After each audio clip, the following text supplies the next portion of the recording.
เดิกมาหมาบม้อยน้ำย้อยตินก่อนเดิกมาอ่อนจอนดาวมองมนฟ้า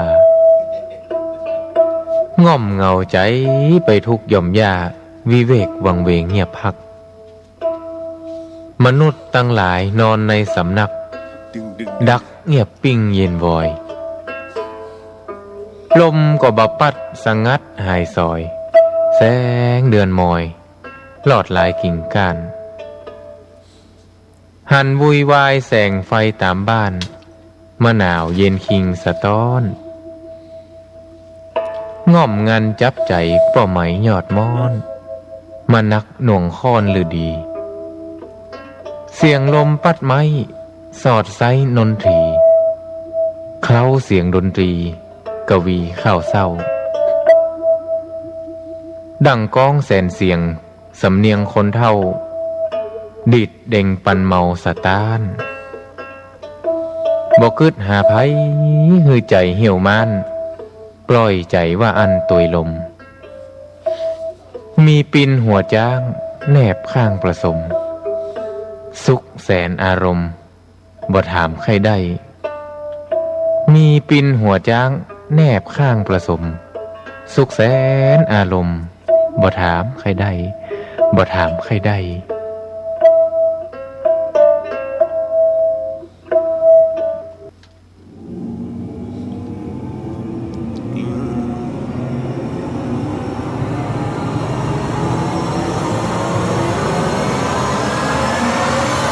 เดอะเฮียน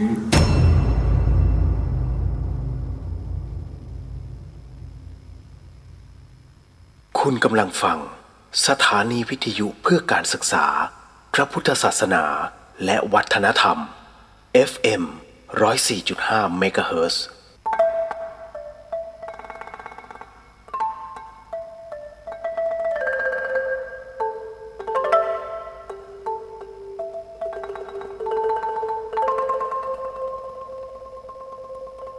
รายการนี้ไม่เหมาะกับเด็กอายุต่ำกว่า 15 ปี และทุกแถวที่แฝงตัวมาหากินในพระศาสนา ผู้ปกครองหรือพระผู้ใหญ่ควรพิจารณาในการรับฟัง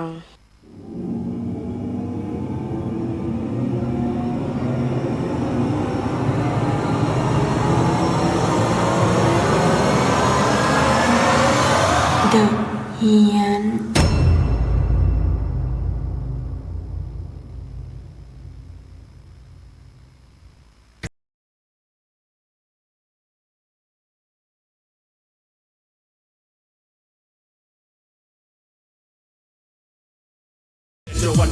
นะฮะ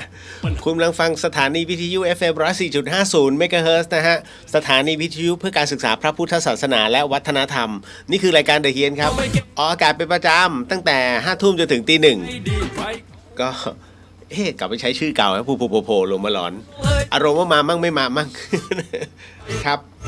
ก็พี่เลียวครับนะฮะดีเจเลียวพุทธิสิทธิ์รัตนสมบูรณ์ก็มาประจำการนะตรงนี้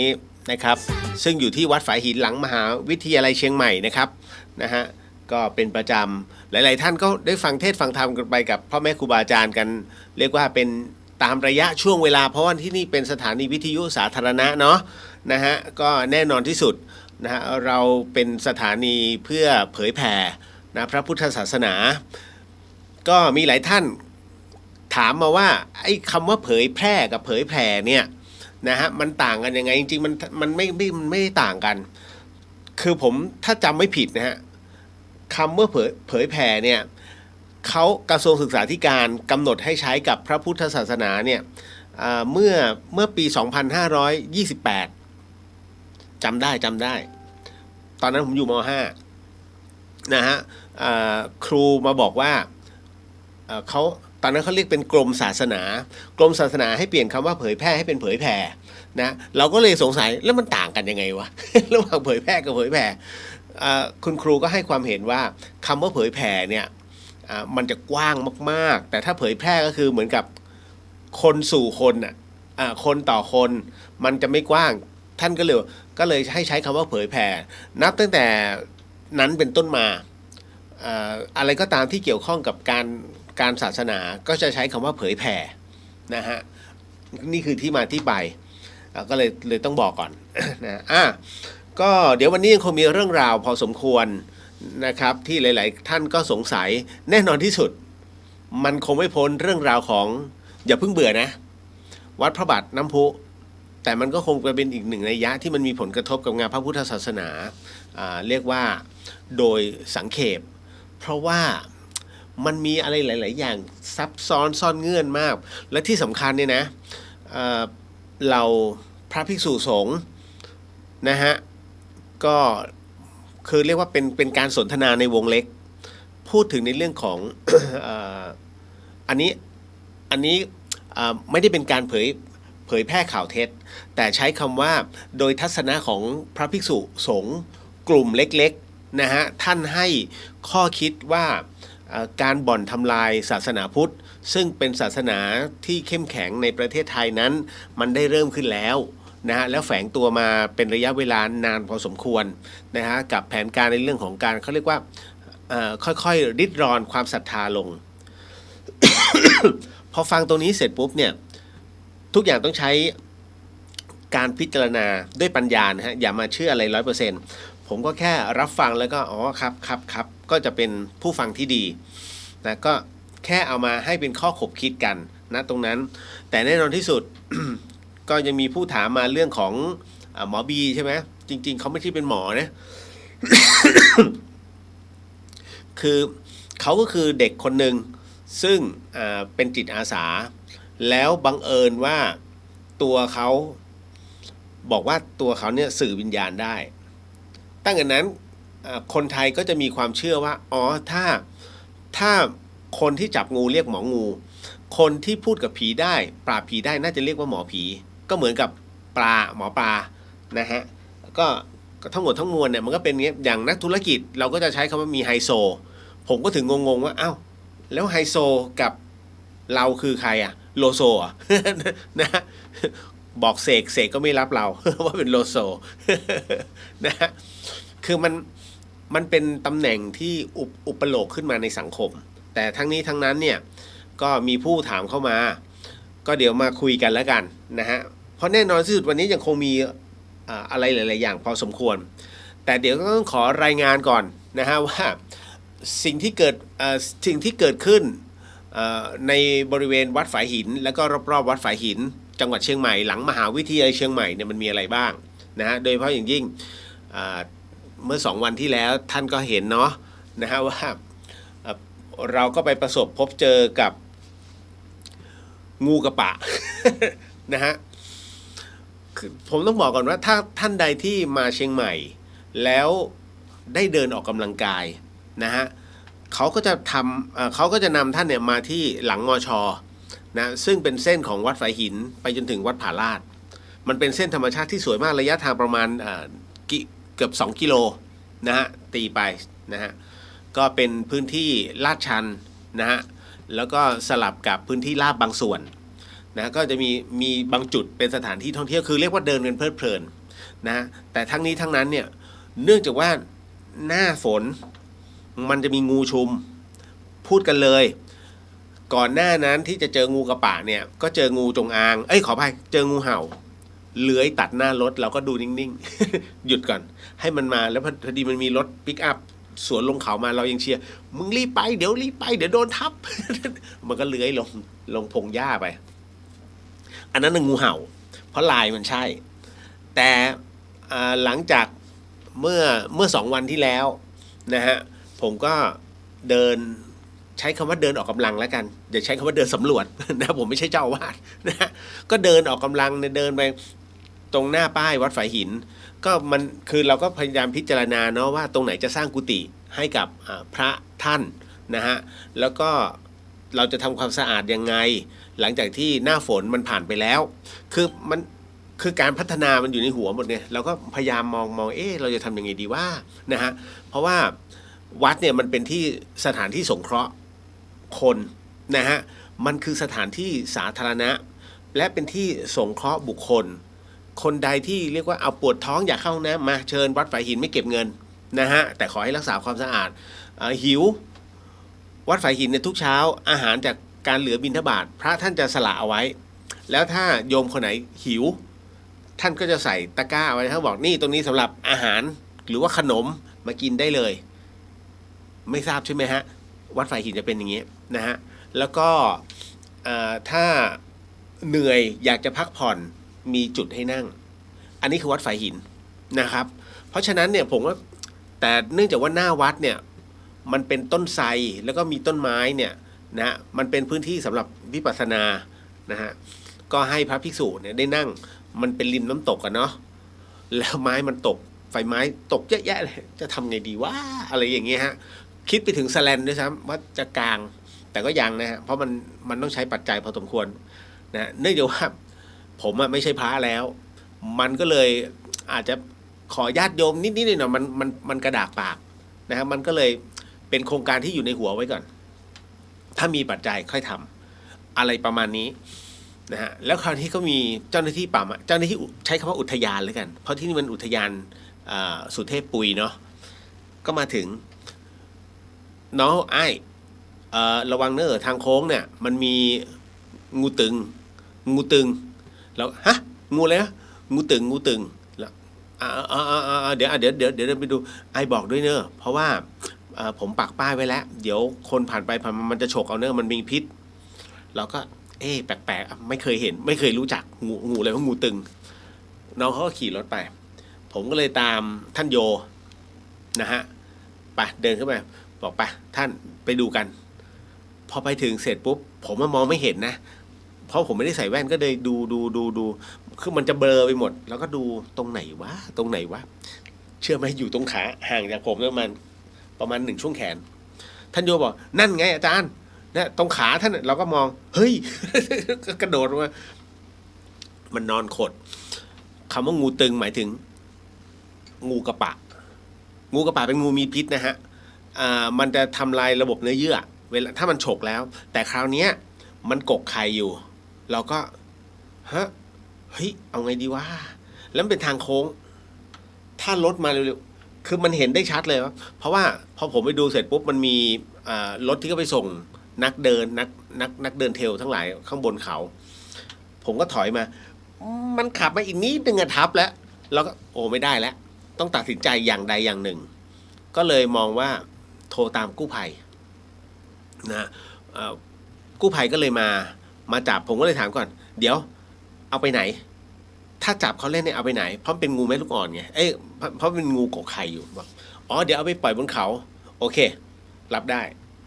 นะฮะก็เลย เจ้าหน้าที่เขาเลยจับนะฮะเสร็จปุ๊บพอจับตัวแม่มันใส่ถุงก็จับไข่ผมก็เอาไงดีเราก็ไม่เคยเห็นไข่งูเนาะเขาก็จับจุเชื่อไหมเขายกขึ้นมาเฮ้ยมันเป็นแผงติดกันเลยอะอารมณ์คล้ายๆรังผึ้งอะฮะไข่งูเป็นงี้เหรอมันมานี่แหละมันเป็นงี้แหละมันเป็นแผงอ๋อเหรอเขาก็เอาใส่ลงไปเสร็จปุ๊บเนี่ยเราก็มานั่งพิจารณาเพราะว่า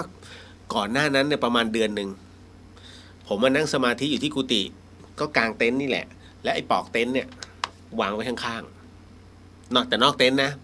พอนั่งสมาธิผมจะนั่งเป็นคนที่นั่งสมาธิก็ประมาณจะให้แม็กซิมัมตัวเอง1 ชั่วโมงถึง2 ชั่วโมงแล้วก็พอถอนสมาธิเสร็จปุ๊บก็ปรากฏว่าเก็บเต็นท์งืบเป็นวงกลมเสร็จปุ๊บก็จะเอาปอกเข้ามาพังงะเลยมันขดอยู่ฮะจะบอกว่าถ้าสมมุติไม่มีปอกนะนั่นหมายถึงว่าการนั่งสมาธิของผมกับน้องงูเนี่ยห่างกันคืบเดียวจริงๆนะแต่เพียงมันมีเต็นท์นะฮะเต็นท์เนี่ยมันกันไว้อยู่เราก็ไม่รู้หรอกแต่ว่าเขาขึ้นมาตอนไหนนะฮะแล้วก็ไอ้น้องแมว3 สีที่กุฏิมันหลงมาอย่างไหนไม่รู้ต้องมาเป็นภาระให้ผมเลี้ยง นะมันก็จะเข้าไปบอกเฮ้ยอย่าเข้าไปนะมึงเดี๋ยวทนเขาฉกนะมันก็เหมือนกับเข้ามาเมี่ยงมองนะแล้วเจ้างูเนี่ยมันก็เลื้อยลงเข้าไปตรงเสากุฏิที่ผมอยู่แต่ธรรมชาติของงูจะไม่อยู่กับที่ผมถึงไม่กังวลว่าเฮ้ยมันจะเข้าไปในกุฏิแล้วเฉยๆนะฮะจนกระทั่งเนี่ยเพิ่งจะมาเจอเนี่ยมันนอนกกไข่อยู่อันนั้นก็คือเหตุการณ์ค่อนข้างจะระทึกนิดนึงนะที่ผ่านมาแล้วก็โมทนาสาธุกับทุกท่านนะครับนะที่ได้ร่วมบุญสำหรับการติดตั้ง ปลาภูเขาพร้อมกับเครื่องกรองน้ำนะที่สำนักสงฆ์ป่าป่าน ซึ่งเป็นสาขาที่ 28 ของหลวงพ่อประสิทธิ์บุญยมักกโรนะฮะซึ่งหลวงพ่อประสิทธิ์ท่านเนี่ยท่านมรณภาพไปแล้วซึ่งกระดูกท่านเป็นพระธาตุนะฮะแล้วก็เป็นถ้าย้อนกลับไปมา10 กว่าปีก่อนเนี่ยเขาเรียกว่า1 ใน 3ของพระอริยสงฆ์ของแม่แตงจังหวัดเชียงใหม่ก็จะมีหลวงพ่อประสิทธิ์พระอาจารย์เปลี่ยนนะหลวงปู่สังนะซึ่งตอนนี้ทั้ง3รูปท่านก็มรณภาพหมดแล้วนะฮะเมื่อวานนี้นะครับก็ที่ผมเพิ่งทำบัญชีเสร็จนะครับยอดรวมในการรับนะฮะรับบริจาคมาทั้งหมดที่ร่วมบุญกันมาเนี่ยมัน 18,000 นะฮะแต่ก็ทำบัญชีออกมาเนี่ยมัน23,300เดี๋ยวพรุ่งนี้ค่อยโชว์นะฮะก็มันก็จะมีคือบินมันมีของ Global House นะครับแล้วก็บางอันบินน้ำมันมีคือมันต้องมีตอนนี้มันวุ่นวาย นะแล้วเสร็จปุ๊บเนี่ยเราก็ไม่มีบัญชีจะต้องยังไงวะก็เลยถ่ายรูปครับเพราะผมเป็นคนที่ไม่ละเอียดบอกเลยผมเป็นคนที่ไม่ละเอียดเพราะฉะนั้นอะไรก็ตามผมจะถ่ายรูปเก็บไว้นะฮะอันไหนที่มันไม่มีบินอย่างค่าภัตตาหารน้องเนนนะฮะก็ว่ากันนะก็ให้เขาคิดมานะเขียนมานะแค่นั้นก็ต้องบอกว่าสำเร็จเสร็จสิ้นลงไปสำหรับเมื่อวานนะครับการติดตั้งคือมันเป็นภูเขาที่ค่อนข้างจะชันแต่เมื่อไปถึงบริเวณทางเข้าวัดเนี่ยมันจะเป็นเขาเรียกถนนเลาะภูเขาซึ่งมันจะเป็นเหวถนนกว้างประมาณ1.5 เมตรนะ1.5 เมตรแต่ล่าสุดท่านขยายเป็น2 เมตรซึ่ง2 เมตรเนี่ยก็ยังถือว่าลดลากที่เอาของเข้าไป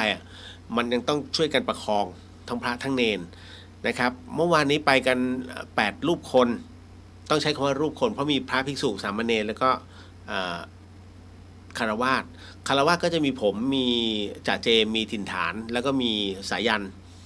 นะฮะแห่ง 4x4 อิสระ 4x4 เขาไปช่วยเป็นช่างประปานะฮะก็ไปดำเนินการ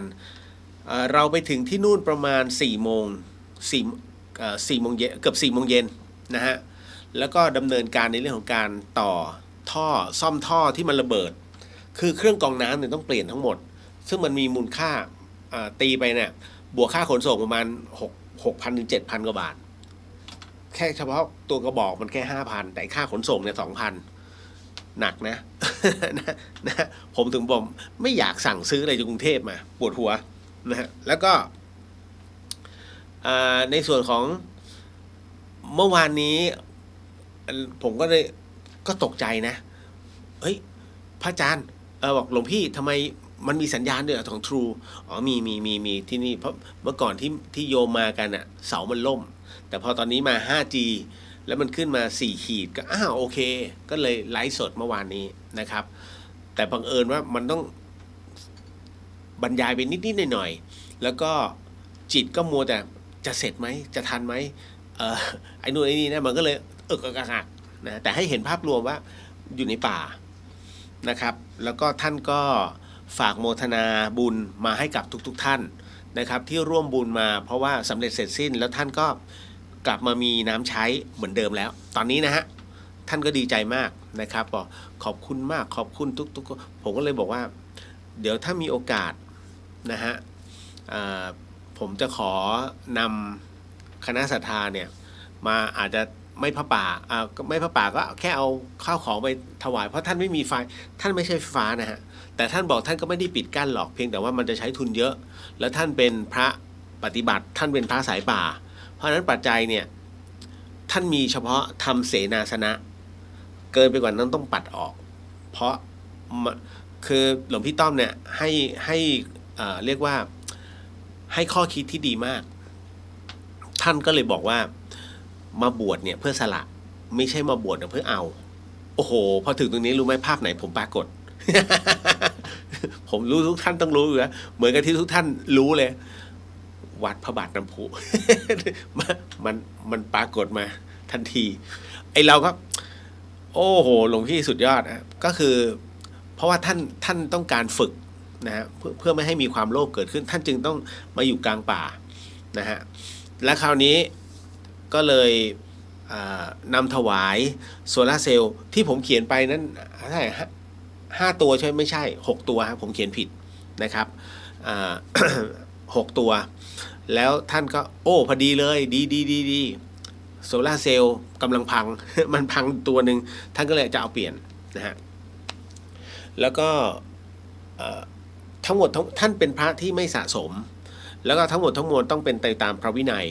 เพราะท่านต้องบอกว่าท่านคือสายหลวงพ่อประสิทธิ์ซึ่งหลวงพ่อประสิทธิ์นั้นท่านก็เป็นสายของหลวงปู่ชอบฐานสโมนะกับหลวงปู่อ่อนนะซึ่งเป็นศิษย์หลวงปู่มั่นโดยเฉพาะดังนั้นเนี่ยท่านจึงต้องทำตามที่พ่อแม่ครูบาอาจารย์นั้นได้กำหนดเอาไว้นะครับในจุดนี้ที่วัดป่าปานนะวัดป่าปานอยู่ตรงตำบลเทพเสด็จอำเภอดอยสะเก็ดจังหวัดเชียงใหม่เป็นป่าเลยนะครับอยู่บนเขาคือเรียกว่าจากวัดท่านเนี่ยมองเห็นดอยลังกาที่เขาเดินกันเนี่ยดอยลังกาน้อยนะฮะ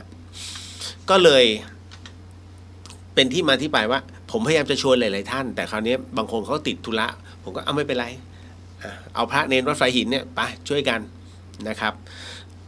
ก็เสร็จสิ้นฮะสำเร็จเสร็จสิ้นไปด้วยดีคราวนี้มันก็มีช่วงหนึ่งที่ผมสัมภาษณ์เพราะผมว่าจะทำ YouTube ในเรื่องของตัวนี้ในเรื่องของการที่ผมไปบูรณะในที่ต่างๆแล้วก็เล่าเรื่องราวต่างๆให้หลายๆท่านได้เห็นกับการเดินทางที่เข้าไปว่ามันยากลำบากขนาดไหนในช่วงที่สัมภาษณ์เนี่ยทั้งเนรแล้วก็คฤหัสถ์บางส่วนมันก็ทิ้งผมให้อยู่กับจ่าเจมก็นั่งสัมภาษณ์หลวงพี่ต้อมไปเสร็จปุ๊บก็เลยเดินออกมาไอ้ช่วงที่เดินออกมาเนี่ยฮะคุณผู้ฟัง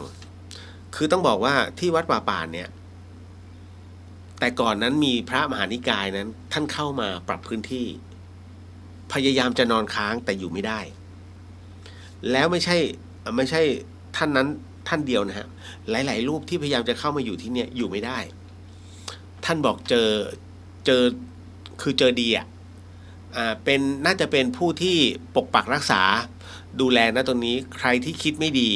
หรือว่าใครที่เข้าไปแล้วคิดว่าจะเข้าไปแบบเล่นๆเนี่ยโดนทุกคนนะฮะโดนทุกคนมีหลวงพี่ต้อมเนี่ยที่อยู่ยืนยาวมากนะฮะแล้วก็ท่านก็บอกภาวนาไม่มีอะไรแล้วก็อยู่ตรงนี้แล้วก็ภาวนานะถึงเวลาเราก็ไปแล้วก็ดูแลนะปัดกวาดเช็ดถูอย่างดีนั่นแหละฮะมันก็มีเรื่องที่น่าแปลกก็คือว่าผมเนี่ยจ่าเจมเดินนำหน้าก่อนเลาะภูเขา2 คนนะแล้วผมก็เดินตามหลังก็ถ่ายรูปไปด้วยมันมีอยู่เลยไอ้ตรงที่ผมถ่ายรูปเนี่ยเดินกัน2 คนปรากฏว่าไอ้ช่วงเดินกลับมันได้กลิ่นเป็นบุหรี่ซึ่งผมมันเงียบอยู่แต่พอเดินไปอีกพักหนึ่งเจมได้กลิ่นบุหรี่ป่ะเนี่ยผมก็ว่าจะถามพี่ผมก็ได้กลิ่นบุหรี่พี่ว่าเดี๋ยวพี่ต้องถามไอ้ถิ่นก่อนถิ่นมันดูดบุหรี่หรือเปล่านะฮะ คือถ้าคนสูบบุหรี่นะคุณผู้ฟังถ้าคนสูบบุหรี่แล้วพ่นออกไปเนี่ยนะฮะสมมุตินะถ้าทางทหารเนี่ยเขาจะบอกเลยว่าจุดถ้าจุดไม่ขีดกินไอตัวไอฟอสฟอรัสที่หัวไม่ขีดนะฮะที่จุดตัวเนี้ยมันจะส่งกลิ่นได้ไกลประมาณ200 เมตรดูเหมือนไม่ใช่ใช่ไหมจริงๆครับทหารก็จึงไม่2ควันบุหรี่เมื่อพ่นไปแล้วเนี่ยควันบุหรี่มันจะล่องลอยในอากาศเนี่ยมากระทบเนี่ย1 กิโลฮะจะรู้ทันทีว่าข้างหน้าต้องมีคนคราวนี้ทั้งป่ามันไม่มีใครสูบบุหรี่ไงปัญหาคือเนี้ยพระเนรก็ไม่สูบนะก็จะมีไอ้เจ้าถิ่นคนเดียวเนี่ยที่สูบแต่ตอนที่ทำทั้งหมดทั้งมวลเนี่ยถิ่นเขาไม่สูบเพราะเขารู้เพราะเขาเป็นศิษย์วัดฝายหินนะถ้าอยู่ในวัดเขาจะไม่สูบแต่ถ้าออกไปนอกวัดเขาจะสูบเราก็มานั่งแล้วก็วอถามเฮ้ยถิ่นสูบบุหรี่ป่ะถิ่นไม่ได้สูบครับพี่ก็เลยคุยกับจ่าเจมเนี่ยพอแล้วก็มองหน้ากันเพราะจ่าเจมเขาเป็นคนปฏิบัตินะฮะก็ยิ้ม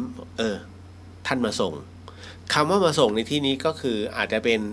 อารักษ์นะที่ดูแลปกปักรักษาตรงนั้นเพราะว่าเราไปเนี่ยเราไปสร้างเราไปทำให้ นะฮะแล้วผมก็ไปถ่ายตอนที่รายงานสดนะก่อนจะขึ้นเนี่ยผมก็จะบอก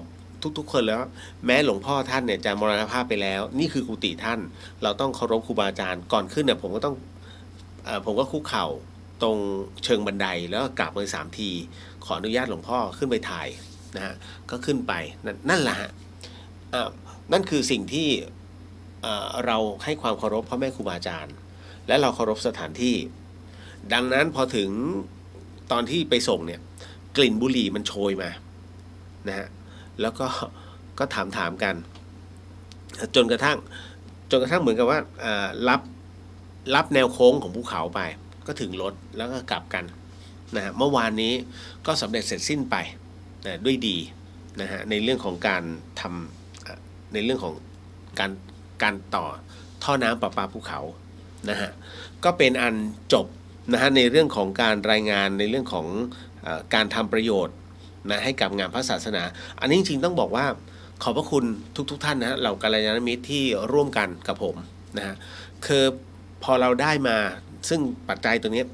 ต้องทำทันทีอย่าสะสมการสะสมเนี่ยหลวงพี่ภัสกรบอกมันคือความโลภการทิ้งปัจจัยตัวนี้เอาไว้เนิ่นนานทำให้เราผู้ถือเนี่ยเกิดความโลภนี่คือสิ่งที่ท่านบอกไว้เลยเพราะฉะนั้นถ้าเขาให้มามึงรีบซื้อทันทีแล้วมันก็จะจบตรงนั้นผมก็จะปฏิบัติงี้ทุกครั้งไปได้มารีบไปซื้อนะฮะนั่นคือทั้งหมดทั้งมวลนะฮะก็กลับมาคุยเรื่องหนึ่งมันก็ไม่ใช่เรื่องหนึ่งหรอกหลายเรื่องเพราะว่าล่าสุดเชียงใหม่ประสบอุทกภัยนะฮะแต่อันนี้ก็เอาตามที่มีเป็นที่เรียบร้อยแล้วนะที่แม่แจ่มอำเภอแม่แจ่มนะครับบ้านปังอุ๋งนะบ้านปังอุ๋งนี่คุ้นๆนะมันจะไปซ้ำกับแม่ฮ่องสอนแต่คนละอุ๋งกันนะอันเนี้ยอยู่หลังดอยอินทนนท์แล้วเป็นพื้นที่ราบบัดนี้พิษของพายุคาซิงกิเนี่ยมันก็เลยทำให้เกิดน้ำท่วมแล้วก็มีผู้สูญหายและเสียชีวิตหลายครอบครัวไร้ที่อยู่อาศัยเพราะมวลน้ำโคลนเนี่ยนะฮะมันไหลลงมาท่านรู้ไหมเป็นเพราะอะไรแล้วจะเป็นงี้ตลอดไม่ใช่ที่แม่แจ่มนะฮะทุกที่ของภาคเหนือจะเป็นอย่างนี้ตลอดนั่นเพราะว่าเกษตรกรทั้งหมดทั้งมวลเนี่ยไปโค่นไม้ซึ่งเป็นไม้ใหญ่แล้วปลูกไม้เล็กและเป็นพืชไร่มันจึงไม่มีอะไรซับน้ำเลยฮะต้องโทษใครฮะสำหรับพี่เลียวนะพี่เลียวโทษของหน่วยงานราชการที่ปล่อยให้เขาลุกป่าไปเรื่อยๆลุกป่าไปเรื่อยคุณผู้ฟังถ้าคุณผู้ฟังขึ้นมาไม่ว่าจะเป็นเชียงใหม่แม่ฮ่องสอนลำปางบางส่วนนะและถ้าเป็นพื้นที่ภูเขาลึกๆนะท่านมองดีๆนะท่านอาจจะเห็นเป็นป่าไม้สวยงามหยุดแล้วท่านมองลึกเข้าไปมองเข้าไปให้ทะลุเข้าไปข้างในเลยฮะบางส่วนท่านจะเห็นว่ามันโล่งเพราะฉะนั้นด้านหน้าประมาณสัก50 เมตรนะฮะหรือว่า400 เมตรแล้วกันจากขอบถนนไปห้ามโค่นหลังจากนั้นอยากทำอะไรทำเลยอันเนี้ยมันถึงได้มีเหตุว่าไม่มีอะไรซับน้ำแล้วท่านลองดูดิที่มาเนี่ยน้ำมันไหลมาไม่ว่าจะเป็นแม่ฮ่องสอนเชียงรายตรงแม่สายแม้กระทั่งเชียงใหม่บางจุดลำปางบางจุดแพร่บางจุดเอาอะไรมาฮะเศษไม้เศษซุงก็มันถูกโค่นไงยิ่งน่านไม่ต้องห่วงฮะหายหมดแล้วนะมันเป็นเพราะอะไรฮะก็เป็นเพราะพวกท่านปล่อยให้เขาโค่นไงแล้วก็ปลูกไม้เล็กๆมันไม่มีอะไรซับแล้วคราวนี้คือง่ายๆเลยฮะนอนเซนส์เด็กยังรู้เลยท่านสร้างโมเดลขึ้นมาตัดโฟมก็ได้ฮะตัดโฟมขึ้นมาแล้วท่านก็เอาผักหรือว่าใบต้นไม้เทียมที่มันมีขายตามร้านเครื่องเขียนเอามาปักท่านลองดูไม้ใหญ่เนี่ยแล้วท่านก็ลองเอาอะไรนะน้ำลดลงดูนะฮะกับโมเดลเหมือนกันแล้วเอาพวกต้นหญ้าเล็กๆปักแล้วเอาลงมาลาดดูให้ท่านดูว่ากระแสน้ำตรงไหนเนี่ยที่มันลงมาพื้นที่ราบเนี่ยอะไรมันแรงกว่ามันแน่นอนอยู่แล้วฮะคือเด็กยังรู้แต่ประเทศไทยไม่รู้นะฮะ คือด้วยอำนาจของผลประโยชน์มันเยอะ ก็ต้องยอมรับผมเองก็เห็นแม้กระทั่งลงเลื่อยไม้เถื่อนเชียงใหม่นี่แหละในป่าลึกเลยนะแม่ฮ่องสอนก็บางจุดก็ในป่าลึกเลยคือเราก็เดินไปตามลำธารนี่แหละแล้วก็มองว่าโอ้โหมันทำเพิงไม้เลื่อยคาไว้เลยนะฮะเพราะฉะนั้นไอ้ตรงเนี้ยคือบางทีมันก็เห็นแต่มันทำอะไรไม่ได้ไงมันเป็นพื้นที่ของเขาปัจจุบันเนี่ยถ้าท่านเข้าไปในหมู่บ้านบนดอยนะฮะทุกหมู่บ้านเขาจะมีคนเฝ้าแล้วเขาใช้วอดำหัวบ้านยันท้ายบ้านมีคนแปลกหน้าเข้ามามีคนแปลกหน้าเข้ามาเขาก็จะคอยสังเกตคุณน่ะที่เดินเนี่ยถ้าจะเป็นประเภทอย่างเราชาวบ้านไม่มีปัญหาหรอกอ๋อนักท่องเที่ยวนะฮะแล้วแต่ถ้าหมู่ไหนที่น่าสงสัยไม่ให้เข้านะแล้วคุณอยู่เกิน3 วันเป็นเรื่องนะฮะอย่าใช้คำว่าอิทธิพลหมดไปแล้วไม่มีทางยากมากนะฮะ เคยอยู่จนรู้แล้วว่าตรงไหนเป็นอะไรยังไงผมถึงได้บอกว่าอย่ามองว่าทุกอย่างสวยงามมันมีอะไรมากมายไปกว่านี้นะฮะขนาดนะไม้โค่นนะฮะขวางถนนสมมุติว่ารถคุณมีวินอย่าทะลึ่งไปวินออกนะถ้าคิดว่าไม่ชัวร์อย่าผมต้องใช้คำว่าอย่าทะลึ่งเพราะถ้าคุณไปเอาวินไปดึงแล้วลากเขาออกมาเนี่ยมันมี2 อย่างฮะไม่โดนด่าก็ตายนะถูกซุ่มยิงเพราะอะไรการที่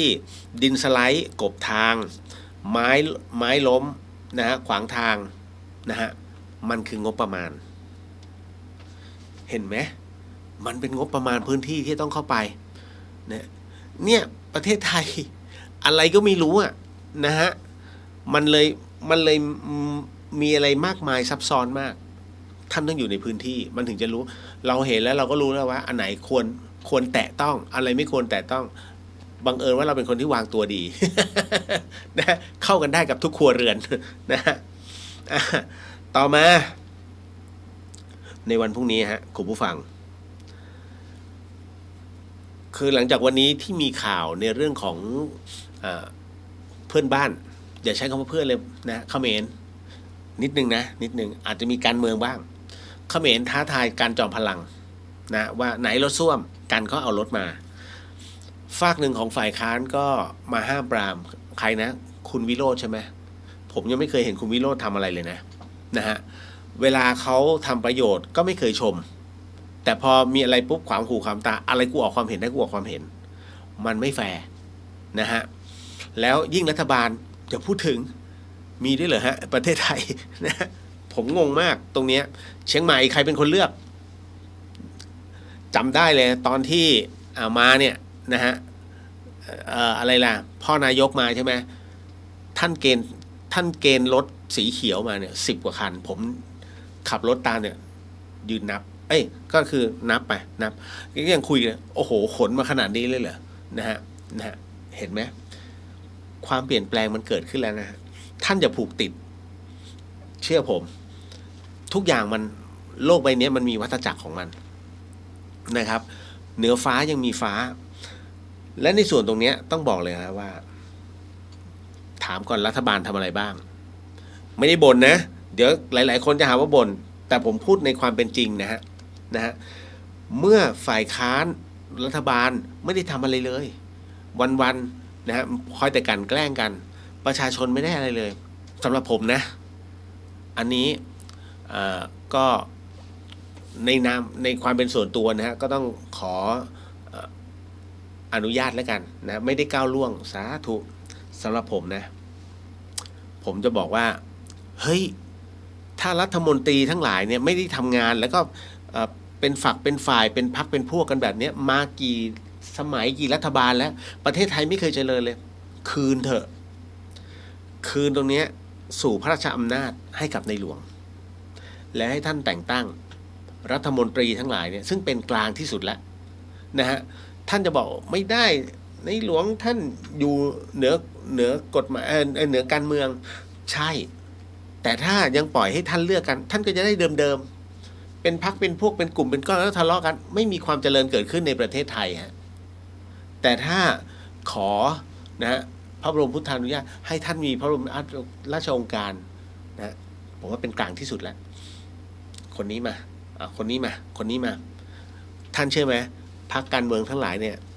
จะรู้สึกว่าความก้าวหน้ากูไปไหนเราจะเห็นท่าแท้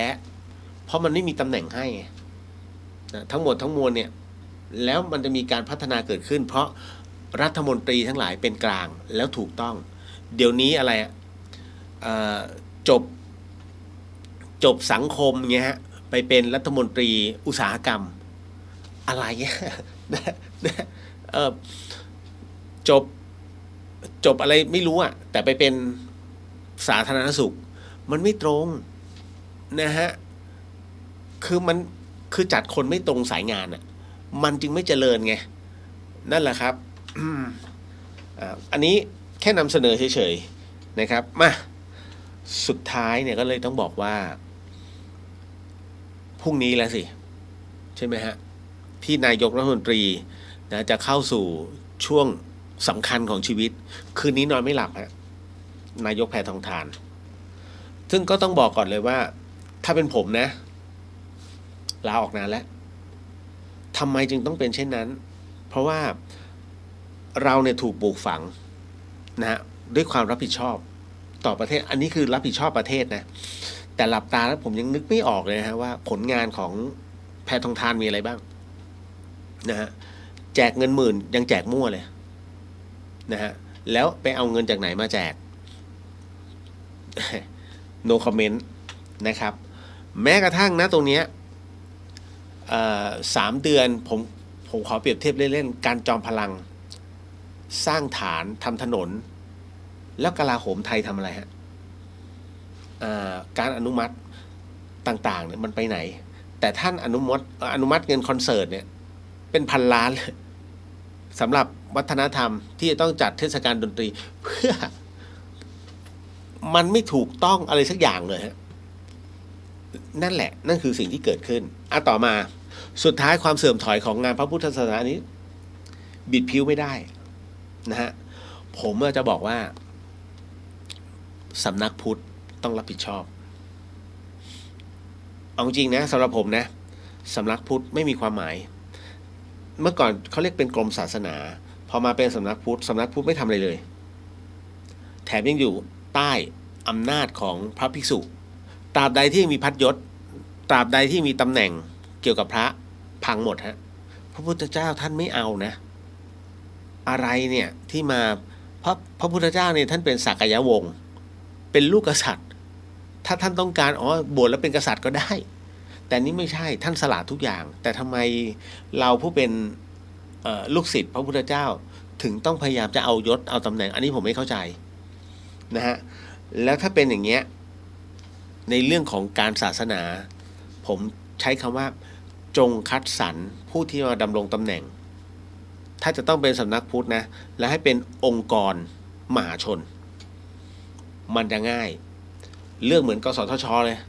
เลือกมาคนนี้เหมาะสมคนนี้เหมาะสมไม่งั้นอะไรก็ไม่รู้นะฮะมันก็จะเป็นเงี้ยแล้วข้อบังคับที่จะต้องให้คณะสงฆ์มีบัญชีด้วยต้องจบปริญญาตรีด้วยเดี๋ยวนะท่านน่ะเล็งเห็นเฉพาะวัดใหญ่ๆในเมืองแต่ท่านไม่เคยมองเห็นวัดจังหวัดเลยอย่างเงี้ยนะฮะอะไรนะเชียงราย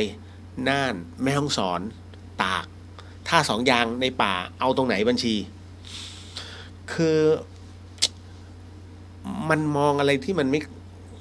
cover เนี่ยมันก็เลยทำให้สะเทือนกันไปหมดนะฮะก็เข้าใจนะแต่ก็ต้องปล่อยท่านทั้งหมดทั้งมวลเนี่ยนะก็บอกแล้วประมาณนี้แต่คราวนี้มันก็ยังมีเรื่องราวต่างๆที่หลายๆท่านถามมาเรื่องบีใช่ไหมหมอบีนะครับพี่เลี้ยวหมอบีเนี่ยเขาจริงไหมผมมาพูดหลายครั้งแล้วนะไอ้เจ้าหมอบีเนี่ยที่มันรับรู้อะไรเรื่องราวต่างๆเนี่ยผมบอกมันจริงแต่นั้นช่วงยุคแรกๆนะฮะเพราะหลังๆมาเนี่ยผมมองว่ามันไม่ใช่จนกระทั่งล่าสุดถ้าจำไม่ผิดนะฮะ มาดูหรืออะไรต่างๆอะไรทุกอย่างเนี่ยไม่รู้ของคงกระพันน่ะที่พูดถึงว่ามาเชียงใหม่แล้วไปปังเกิดนะฮะปรากฏว่าในขณะที่เข้าไปที่วัดป่าปังเกิดเนี่ยก็จะมีพระรูปหนึ่งบอกว่าหลวงปู่บอกว่าให้ตามเขาให้ตามไปในจังหวัดหลวงปู่รออยู่นั่นหมายถึงหลวงปู่บัวเกตปทุมโรนะพอถึงนะตรงนั้นคือผมก็คือหลวงปู่ท่านน่ะเป็นพระสายหลวงปู่มั่นนะครับแล้วก็ตอนนี้ท่านอาพาธแล้วท่านอยู่วัดป่าดาราพิรมย์คือการเอาชื่อท่านมาอ้างเนี่ยผมก็ไม่รู้จริงไม่จริงแค่ไหนแต่ก็มันแปลกๆนะโดยเฉพาะอย่างยิ่งตอนที่เขาบอกว่าเขานอนที่โรงแรมแล้วก็ปรากฏว่ามีพระรูปหนึ่งมาหาที่ห้องมาด้วยจิตนะแล้วก็มารู้อีกทีว่าอ๋อพระรูปนี้คือหลวงปู่บัวเกตเขาจึงมาหานะฮะแล้วก็ไปถามหลวงปู่ว่าจริงหรือเปล่าผมก็ไม่รู้การถามของเขานะฮะก็เหมือนกับหลวงปู่บอกว่าไปหาจริงตอบไม่ได้อันนี้ผมไม่รู้ไม่ได้อยู่ในเหตุการณ์แต่ก็แค่ดูตรงนั้นผมว่ามันแปลกๆนะทำไมหลวงปู่ต้องไปหามีอะไรหรือเปล่าเพราะหลวงปู่ท่านสุขภาพไม่ดีอยู่แล้วนะครับอันนี้ฟังหูไว้หูนะฮะแต่ช่วงแรกๆเลยอันนี้ผมว่าเขาของจริงเพราะว่าไอเนี่ยเขาเรียกว่ามันเดินสมาธิของแท้มันก็นั่งสมาธินี่แหละฝึกกรรมฐานนะแน่นไม่แน่นอันนี้ไม่รู้แต่ว่าการที่เขากล้าพูดการที่เขารับบอกเหตุการณ์อย่างเงี้ยโอเคเก็ตแต่พอหลังๆมาเริ่มเขาเรียกว่าตกกำลังมันตกนะครับคนที่ได้เซนส์จากการฝึกสมาธิหรือว่ากรรมฐานเนี่ยนะมันจะได้ของมันอัตโนมัตินะฮะถ้าคุณไม่ฝึกอยู่เรื่อยๆไม่นั่งสมาธิไม่อัดพลังอยู่เรื่อยๆมันจะหายแต่ถ้าประเภทมันต่างกับบุคคลที่เขาเรียกว่าของเก่าติดมาคนที่มีพรสวรรค์ติดมาท่านจะสังเกตเด็กบางคนเนี่ยรับรู้ได้ระลึกชาติได้นะครับแล้วก็มีเซนส์ขึ้นมาพวกเด็กอัจฉริยะพวกนี้เป็นของเก่าเยอะพอถึงตรงเนี้ยนะฮะพวกนี้ต่อให้ไม่ฝึกมันก็ได้ของมันเพราะของเก่าเขามีนะครับพร้อมที่จะจูนกับปัจจุบันแต่ไอคนประเภทที่ฝึกอย่างผมต้องมานั่งฝึกนะฮะทั้งที่เราไม่เคยเชื่อเลยเรื่องประเภทนี้ว่ามันไม่มีหรอกเล่นกลกันตลกไปงั้นนะอย่างจับพลังพระพอเรารับรู้ว่าเฮ้ยจริงนี่หว่านะตั้งแต่นั้นน่ะเราก็เริ่มนิวรณ์หายผีมีจริงไหมวะ50-50ทั้งที่ผมเป็นทีมงานของThe Shock นะเมื่อก่อนก็ไปรายงานทั้งหมดทั้งมวลเนี่ยก็ไปเห็นผมก็ยังเฉยๆป๋องมันยังรู้เลยว่าผมไม่กลัวผี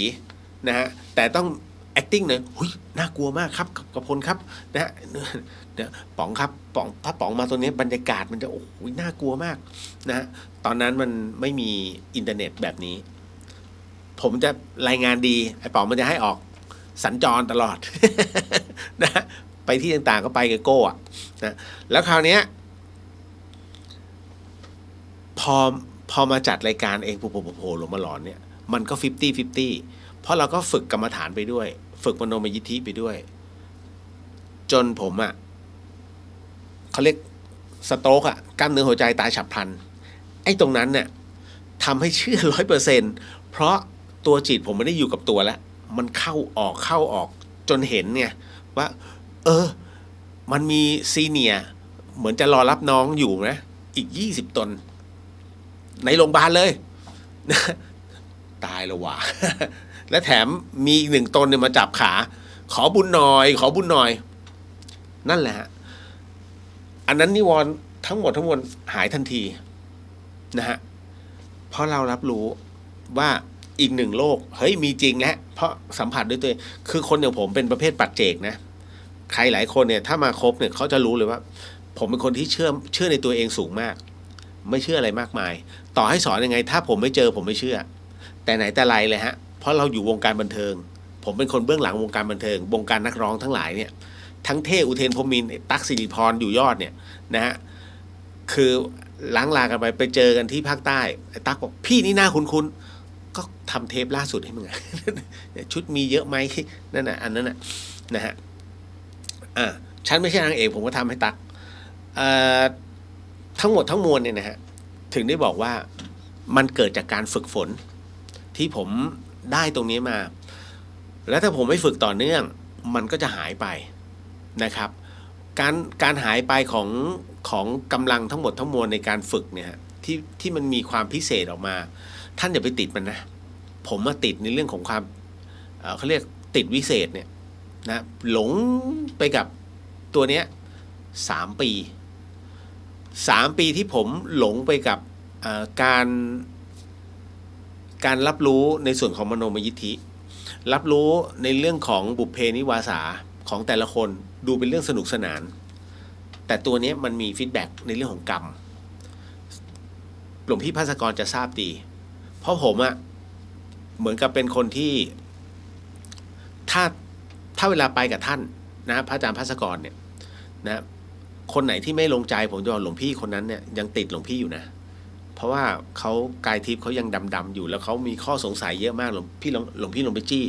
แล้วพระอาจารย์ภาสกรก็เลยลองถามโยมีตรงไหนติดไหมเขาถ้าติดจะยกมือเลยเขายกมือเลยฮะแล้วถามเป็นชุดเลยตึงจนพระอาจารย์ภาสกรอธิบายเขาลงใจอันนั้นคือจบคือผมมีหน้าที่แค่ตรงนี้นะครับแต่มันไปเจอตรงที่จำได้ว่าเหตุการณ์ที่เกิดขึ้นที่เนินชะเลขออนุญาตที่สถานที่เพราะเป็นสถานที่ที่ปฏิบัติธรรมนะและเป็นที่ที่สัปยะมากเนินชะเลอยู่เขาตะเกียบหัวหินฮะก็เป็นคอร์สของพระอาจารย์คเชนกับพระอาจารย์ภาสกรนะครับณตรงนั้นเนี่ยเหมือนกับเป็นช่วงของการพักมั้งผมก็ไม่รู้ผมอยู่บนห้องนะเพราะถ้าหลวงพี่สอนเนี่ยผมจะไม่วุ่นวายถ้าหลวงพี่ไม่ให้ลงไปถ่ายวิดีโอนะครั้งนั้นเนี่ยอยู่ๆหลวงพี่ก็ให้คนมาตามที่ห้องบอกว่าเฮ้ยบอกผมว่าเขาเรียกคุณนิกพระอาจารย์เรียกลงไปข้างล่างผมก็เลยลงไปเสร็จปุ๊บหลวงพี่เขาบอกเฮ้ยนี่พวกพี่ๆอ่ะเขาอยากรู้อดีตชาติมึงสงเคราะห์เขาหน่อยผมก็โอ้โหกี่คนหลวงพี่เนี่ยก็ดูว่าทั้งหมดผมก็นับ9 คนโอ้โหไหวปะวะ แล้วโอ้ไหวเหรอหลวงพี่ต้องรับรองนะคือผมต้องใช้บุญของท่านเนี่ยรับรองถ้าจะต้องย้อนอดีตชาติมันมีฟีดแบ็กนะครับก็คือพระอาจารย์ผมเตือนไว้ว่าอย่าไปทำไอ้แบบนี้สุ่ม4สุ่ม5นะครับอย่าไปติดในลิสต์มากมายหรือไปแสดงอะไรมากมายให้โยมมาติดเราเพราะนี้คือการบวชครั้งที่2ของผมนะตอนนู้นนะ ที่ห้องสมุดของคุณพิไลอันนั้นก็ดูให้อันนั้นน่ะฝึกมโนให้ทุกคนเลยแล้วก็บอกเลยคนนี้ติดตรงนี้ผมเช็คให้6 คนเป๊ะหมดทุกคนเพราะภาพมันออกอันนี้9 คนหลวงพี่ภาสกรท่านบอกค่ารับรองจบมีผ้าเหลืองรับรองไงเราบุญไม่ถึงโอเคพอเสร็จปุ๊บเนี่ยงั้น9 คนผมก็อธิบายทีละคนเลยคนนี้เป็นอันนี้มาก่อนนะการพูดไม่ได้อุปมาอุปไมยแต่ผมจะบอกว่าสิ่งที่ผมพูดท่านอย่าเพิ่งเชื่อนะมันแค่เป็นภาพที่ปรากฏให้เราเห็นโอ้ตอนนั้นติดฤทธิ์มากพี่เป็นอันนี้นะมาก่อนนะเป็นเคยอุปถากพระเอาไว้แล้วก็ท่านเคยลั่นสัจจาวาจาว่าปฏิบัติธรรมให้ถึงที่สุดไปให้ถึงนะครับนะส่วนพี่คนนี้ภาพมันก็จะมาปรากฏอีกแล้วพี่ไม่ใช่ผู้หญิงนะฮะเมื่อก่อนพี่เป็นผู้ชายนะฮะแล้วก็ผมก็จะบอกเป็นฉากๆเลยนะพอเสร็จปุ๊บเฮ้ยมันพอ9 คนปุ๊บเนี่ยมันเขาเรียกว่าจบคำอธิษฐานในส่วนตัวว่าฉันจะดู9 คนนี้เพราะว่าหลวงพระอาจารย์ภาสกรรับรองไว้แค่นั้นแต่พอเริ่มคนที่10เนี่ยผมเริ่มเป๋แล้วมันมีบางอย่างที่ทำให้เรารู้สึกอึดอัดก็บอกว่าพอคนที่10มาตึกคน11มาคน12ทั้งหมด12 คนโอ้โหนี่แหละที่ผมเล่าเนี่ยเพราะผมจะบอกโทษของมันในเรื่องของการติดฤทธิ์พอคนที่12เสร็จปุ๊บนึกในใจสวยละกูหลวงพี่บอก9อันนี้มา12ผมหลวงพี่ไหนบอก9ไงแล้วมัน12ไม่เป็นไรหรอกสงเคราะห์ไปคำว่าสงเคราะห์ของท่านนี่แหละ เลยทำให้ผมอีกวันหนึ่งผมรู้สึกว่าไม่ดี เรารู้สึกไม่ดีแล้วมีงานที่เชียงใหม่ผมก็เลยบอกก็หลวงพี่รู้แล้วผมต้องกลับเพราะผมซื้อตั๋วสมบัติทัวร์ไปแล้วก็นั่งรถทัวร์สมบัติทัวร์ขึ้นมาเชียงใหม่พอนั่งปุ๊บผมสลบเลยฟื้นอีกทีถึงเชียงใหม่ไม่สบายฮะแล้วผมไม่สบาย2 เดือนจนกระทั่งเกิดอะไรขึ้น เดี๋ยวนะฮะพอดีมันดีดตึ๊ดนะฮะขออภัยกล้องนี้มันดีดนะฮะเข้าใหม่ขอโหสิ Facebook มันดีดเฉยเลยนะก็มาต่อนิดนึงนะฮะพอดีผมไลฟ์ Facebook ไปด้วยครับคุณผู้ฟังทางบ้านก็เล่าให้ฟังว่าไอ้ช่วงของการติดฤทธิ์ในการปฏิบัติธรรมเนี่ยมันเป็นแบบนี้นะฮะผมก็ไม่สบายพอมาถึงที่เชียงใหม่หลวงพี่ท่านก็ขึ้นมาที่เชียงใหม่แล้วผมก็เลยท่านพยายามจะเรียกผมบอกผมไม่ไหวขอนอนผมอยู่ในห้องที่ธรรมสถานเนี่ยตลอดเลยนะฮะคือข้าวปลาอาหารเนี่ยออกไปหากินข้างนอกแล้วกลับมานอนไปหาหมออะไรเรียบร้อยนะฮะคือมันแบบเดี๋ยวไอเดี๋ยวง่วงรู้ทันทีครับว่าเจ้ากรรมนายเวรมันมาเล่นงานแล้วอันนี้เล่าสู่กันฟังนะผมเล่าสู่กันฟังก็ปรากฏว่า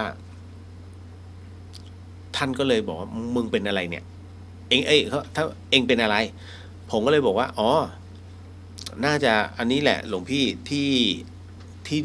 ดูให้กับแต่ละคนเพราะหลวงพี่บอก9 คนไงแล้วมาจริงมา12ไง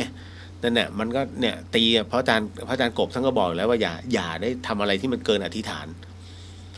ตั้งแต่นั้นผมเลยบอกหลวงพี่ถ้าเป็นเงี้ยให้เอ็มแล้วกันไม่ขอนะครับเพราะว่าไม่ขอมาติดตรงเนี้ยขอปฏิบัติให้มันผ่านพ้นท่านก็อนุญาตตั้งแต่นั้นเป็นต้นมาเนี่ยผมก็จะไม่เช็คอะไรให้หลวงพี่ภัทรกรหลวงพี่ก็จะมีน้องอีกคนหนึ่งคอยเช็คให้นะฮะแต่ก็จะไปด้วยทุกครั้งก็ไปถ่ายนี่นู่นนั่นยกเว้นว่าแต่ผมก็ยังอธิษฐานยกเว้นว่าคนนี้หนักผมก็จะบอกหลวงพี่คนนี้หนักท่านช่วยเขาหน่อยแค่นั้นแหละมีหน้าที่แค่ตัวนี้สงเคราะห์แต่ไม่ติดการติดหมายถึงว่ายกตนแบบของ B เนี่ยติดเนี่ยคือเขาเรียกติดฤทธิ์แล้วก็ตัวเองทำผิดครูบาอาจารย์หลายข้อจึงตกไงพอตกคราวนี้ไม่แม่นศรัทธาหายแต่ด้วยความที่มีจิตวิทยาสูงมันเลยต้องเป็นอย่างนี้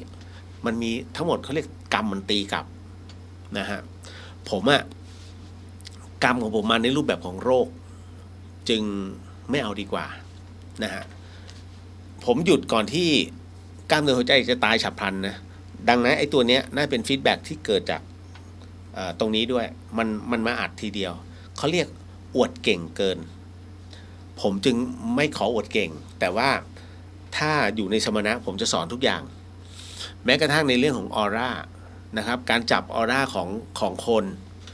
นะครับเพราะว่าบางทีเราก็จะรับรู้ว่าคนนี้กายทิพย์เขาเป็นยังไงเดี๋ยวนะทั้งหมดทั้งมวลเนี่ยอย่าเชื่อผมนะอันนี้เล่าสู่กันฟังว่าเวลาเราปฏิบัตินะครับกรรมฐานเนี่ยไอ้สิ่งเหล่านี้ที่ผมเล่าให้ฟังเนี่ยมันแค่ส่วนเดียวแต่ถ้าท่านฝึกไปเรื่อยท่านจะมีอะไรไปมากกว่านี้ด้วยซ้ำท่านจะรับรู้เลยว่า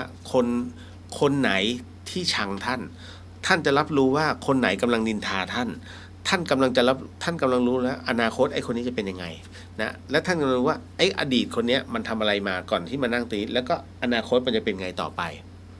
ท่านจะรู้ถึงอะไรอีกหลายๆอย่างนะฮะที่มันได้จากเกิดจากพลังสมาธิเพียงแต่ท่านเองเนี่ยคิดว่าของพวกนี้มันเป็นของปลอมมันก็แน่นอนเพราะมันมีคนเอาของปลอมมาขายเพื่อหลอกเอาเงินนะคือเราไปเจอประเภทนั้นพระบาทน้ำพุไงนะฮะหลายๆคนก็เสียผมก็เสียเพราะผมก็เคยไปถ่ายเขานะปัจจุบันผมถึงที่บอกจำได้ไหมเรื่องกองกระดูกอะล่าสุดที่ดูใน YouTube ช่องไทยรัฐที่กระดูกที่เขาเผาวางเป็นตั้งสมัยก่อนก็เป็นงั้นแหละ ตั้งนั่นแหละแต่ร่างที่เป็นอสุภะเนี่ยไม่มีสมัยก่อนนะฮะที่ผมเล่าให้ฟังท่านเอากระดูกมาทำเป็นกระถางแล้วบอกประโยชน์ของกระดูกเนี่ยมันงี้นะฮะก็แค่นั้นเองเพราะกระดูกมันคือแคลเซียมไงเป็นปูนนะเอามาหล่อทำนู่นทำนี่เป็นประโยชน์ได้นี่แหละผมก็มีส่วนรู้สึกเสียความรู้สึกเช่นกันพอๆกับท่านนะฮะก็ทั้งหมดทั้งมวลนะครับในวันนี้นะเดี๋ยวขออนุญาตนะครับสำหรับผู้ที่จะเดี๋ยวนะนั่งสมาธิเพราะผมเล่าให้ฟังแล้วว่าในส่วนของฤทธิ์ที่เกิดจากการนั่งกรรมฐานพระที่ท่านฝึกกันเยอะๆเนี่ยท่านรู้แต่มันพูดไม่ได้เพราะการพูดอะไรออกไปเนี่ยมันติดข้อหาอวดอุตริคืออวดคุณวิเศษแต่จริงๆแล้วเนี่ยถามว่าถ้าท่านพูดแล้วสมมุตินะไอ้นี่มาเหมือนจะภาวนาแต่ชีวิตมึงไม่ภาวนานะสมมติอันนี้คือท่านบ่นไงไม่ภาวนานะแล้วยังมาเนี่ยเที่ยวไปนินทาระวังคำพูดด้วยนะหุยท่านรู้ขนาดนั้นเลยเหรอเขาเรียกถ้าอย่างเงี้ยหมายถึงว่าอวดคุณวิเศษถามว่ามีในตนไหมอวดคุณวิเศษที่ไม่มีในตนถือว่าปาราชิกแต่ถ้าอวดคุณวิเศษที่มันมีในตนไม่เป็นไรอันนี้ท่านมีในตนถือว่าไม่ปาราชิกนะฮะแต่จริงๆแล้วคำว่าปาราชิก4นั้น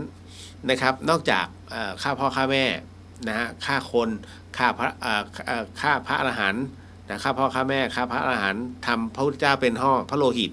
แล้วก็สังฆเพศคือทำทรงแตกแยกเนี่ยนะแล้วก็อีกอันนึงคืออวดคุณวิเศษที่ไม่มีในตนไอ้อวดคุณวิเศษไม่มีในตนเนี่ยถ้าบอกว่าบัดเนี้ยเราเป็นพระอนาคามี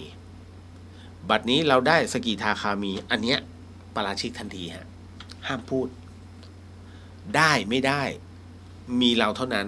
เพราะคนอื่นไม่สามารถรับรู้ได้ท่านถึงได้บอกเลยว่าในเรื่องของการพูดจาแบบเนี้ยต้องระมัดระวังนะฮะท่านถึงไม่บอกเราก็พระธรรมดานี่แหละปฏิบัติไปเถอะทานศีลภาวนาน่ะโอเคถ้าอย่างเงี้ยถ้าท่านพูดอย่างเงี้ยท่านกำลังถ่อมตนนะครับอันนี้ก็เลยบอกไว้ก่อนนะว่ามันเป็นเรื่องราวแบบนี้นะครับในส่วนของเมื่อกี้พูดถึงในเรื่องของออร่าพลังออร่าท่านเคยเห็นสเปกตรัมเนาะท่านเคยเห็นลุงกินน้ำใช่ไหมคนเราเนี่ยมันมีสเปกตรัมในแต่ละตัวบุคคลนะครับสีไหนผสมสีไหนหรือขอบเขาเรียกขอบร่างกายมันเป็นสีไหนเราจะเห็นคนที่ฝึกสมาธิอยู่เรื่อยๆนะฮะท่านลองนึกเล่นๆนะขอให้เห็นรัศมีนะขอให้เห็นออร่าของคนนี้หน่อยว่ามันเป็นไงแล้วท่านเพ่งไปเลยนะฮะเขาเรียกขอบตัวของคนนั้นถ้าลองเพ่งเคยเห็นเวลาคนเราอยู่กลางแดดไหมแดดมากๆเลยแล้วมันเผาอะแล้วทำให้เกิดเป็นภาพลวงตาที่มันพลังความร้อนน่ะที่มันกระทบวัตถุอะแล้วมันสั่นอารมณ์นั้นเลยฮะท่านก็มองไปขอบประมาณหนึ่งแล้วท่านลองเพ่งดูก่อนว่าคนนี้เป็นแบบไหนคนเรานะฮะถ้าประพฤติชั่วชอบเหน็บแนมชาวบ้านออร่าเนี่ยมันจะออกขุ่นๆออกเทาๆออกดำๆคนนี้ขี้หงุดหงิดขี้โมโหนะฮะแล้วก็ทำอะไรทำจริงนะฮะออร่ามันจะออกแดงๆนะฮะเป็นคนไร้เหตุผลใจร้อนจะออกส้มๆแดงๆคนไหนเป็นโรคนะฮะแล้วก็หรือมองโลกเรียกว่าความต่างในการมองโลกนะไม่ว่าจะเป็นสดใสหรือว่าตกต่ำมันจะเป็นเขียวๆคือทั้งหมดเนี่ยมันมีสเปกตรัมของมันอย่าเชื่อบอกไว้ก่อนอย่าเชื่อผมแต่ให้รับรู้ไว้ว่าเฮ้ยมันเป็นอย่างนี้นะฮะทั้งหมดทั้งมวลมีความหมายของมันนะครับถ้าผมบวชอีกครั้งหนึ่งก็จะสอนเพราะว่าแต่ถ้าไม่ได้บวชเนี่ยแล้วอยู่ๆไปสอนเนี่ยอย่างนั้นเลยมันไม่มี มันไม่มีหลักประกันนะมันจะกลายเป็นการหลอกลวงแต่ถ้าบวชเนี่ยมันมีผ้าเหลืองเป็นหลักประกันนะว่าเราสอนเนี่ยเพื่อเป็นวิทยาทานไม่งั้นมันก็ตายไปกับเรานะผมไม่ใช่คนรุ่นเก่านะที่จะต้องสอนเฉพาะตระกูลพังเนี่ยนะกี่วิชาต่างๆที่สืบหายเขาเรียกสูญสลายหายไปเพราะคำว่าตระกูลแล้วต้องสอนเฉพาะผู้ชายผู้หญิงห้ามสอนตายสินะฮะมีเยอะแยะนะฮะอันเนี้ยผมก็เลยไม่ค่อยจะเป็นหัวโบราณสอนแต่ว่าขอเป็นผ้าเหลืองนั่นแหละขออนุญาตเรามานั่งสมาธิกันก่อนแล้วเดี๋ยวค่อยไปเข้าเรื่องราวกับคำถามมากมายที่น้องๆหลายๆท่านถามนะฮะขออนุญาตนะอันไหนที่นำได้ผมก็จะนำนะฮะอันไหนที่ให้ท่านน้อมจิตน้อมใจตามก็เดี๋ยวก็จะบอกเป็นชุดๆไปนะตอนนี้เดี๋ยวขออนุญาตนำในส่วนของบทสวดทั้ง4ทิศนะฮะมหาสมัยสูตรนะครับอ๋อลืมนะฮะตึ๊ดคุณจิปาราชิก4ได้แก่อเสพเมถุนลักทรัพย์ฆ่ามนุษย์อวดอุตรินะฮะใช่ผมไปจำสลับอันนั้นนะฮะโอเคขอบคุณมากคุณเลงนะฮะอนันตริยกรรม5หมายถึงฆ่ามารดาบิดาฆ่าพระอรหันต์นะทำร้ายพระเจ้านะครับแล้วก็ไปถึงสังฆเพศถูกต้องนั่นแหละ ไปจำสลับสับกันขอบพระคุณครับเนี่ยแนวร่วม แนวร่วมทางธรรมผมนะฮะ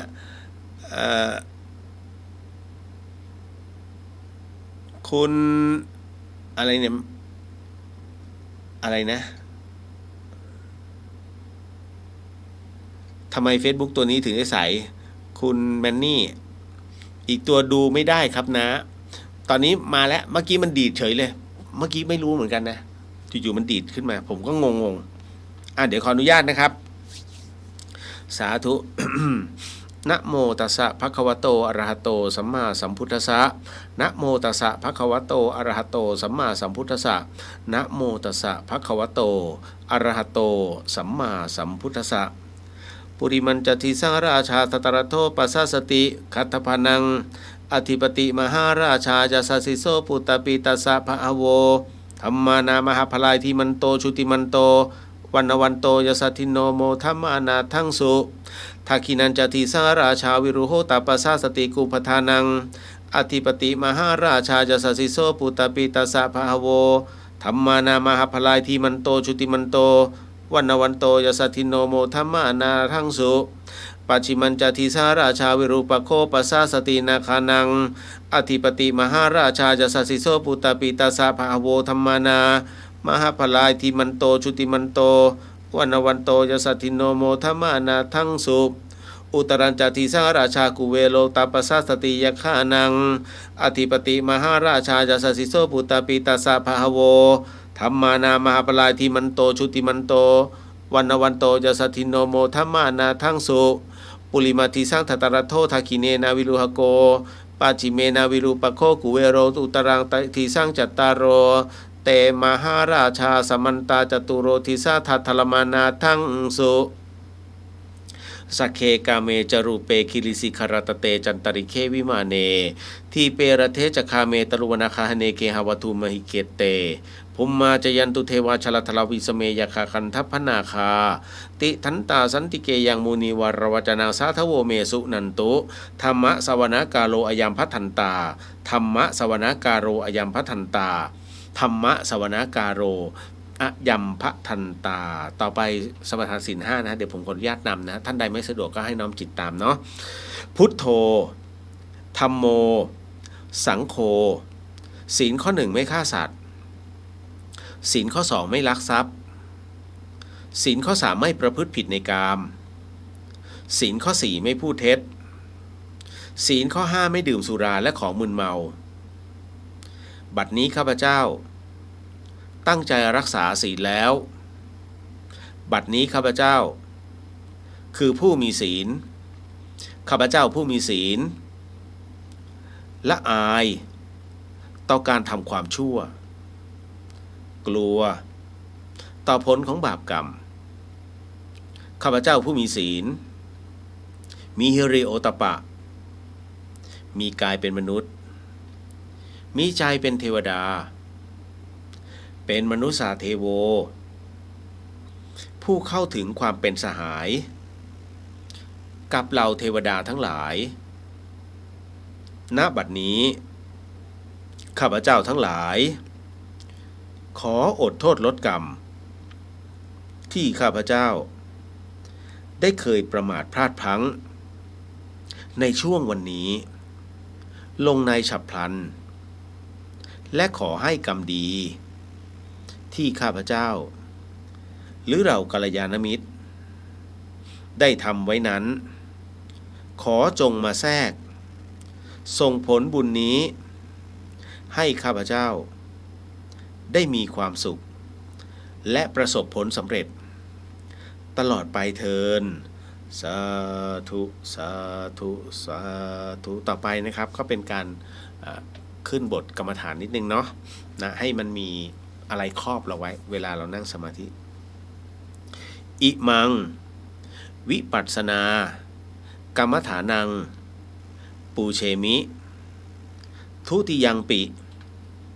อิมังวิปัสสนากรรมฐานังปูเชมิตาติยัมปิอิมังวิปัสสนา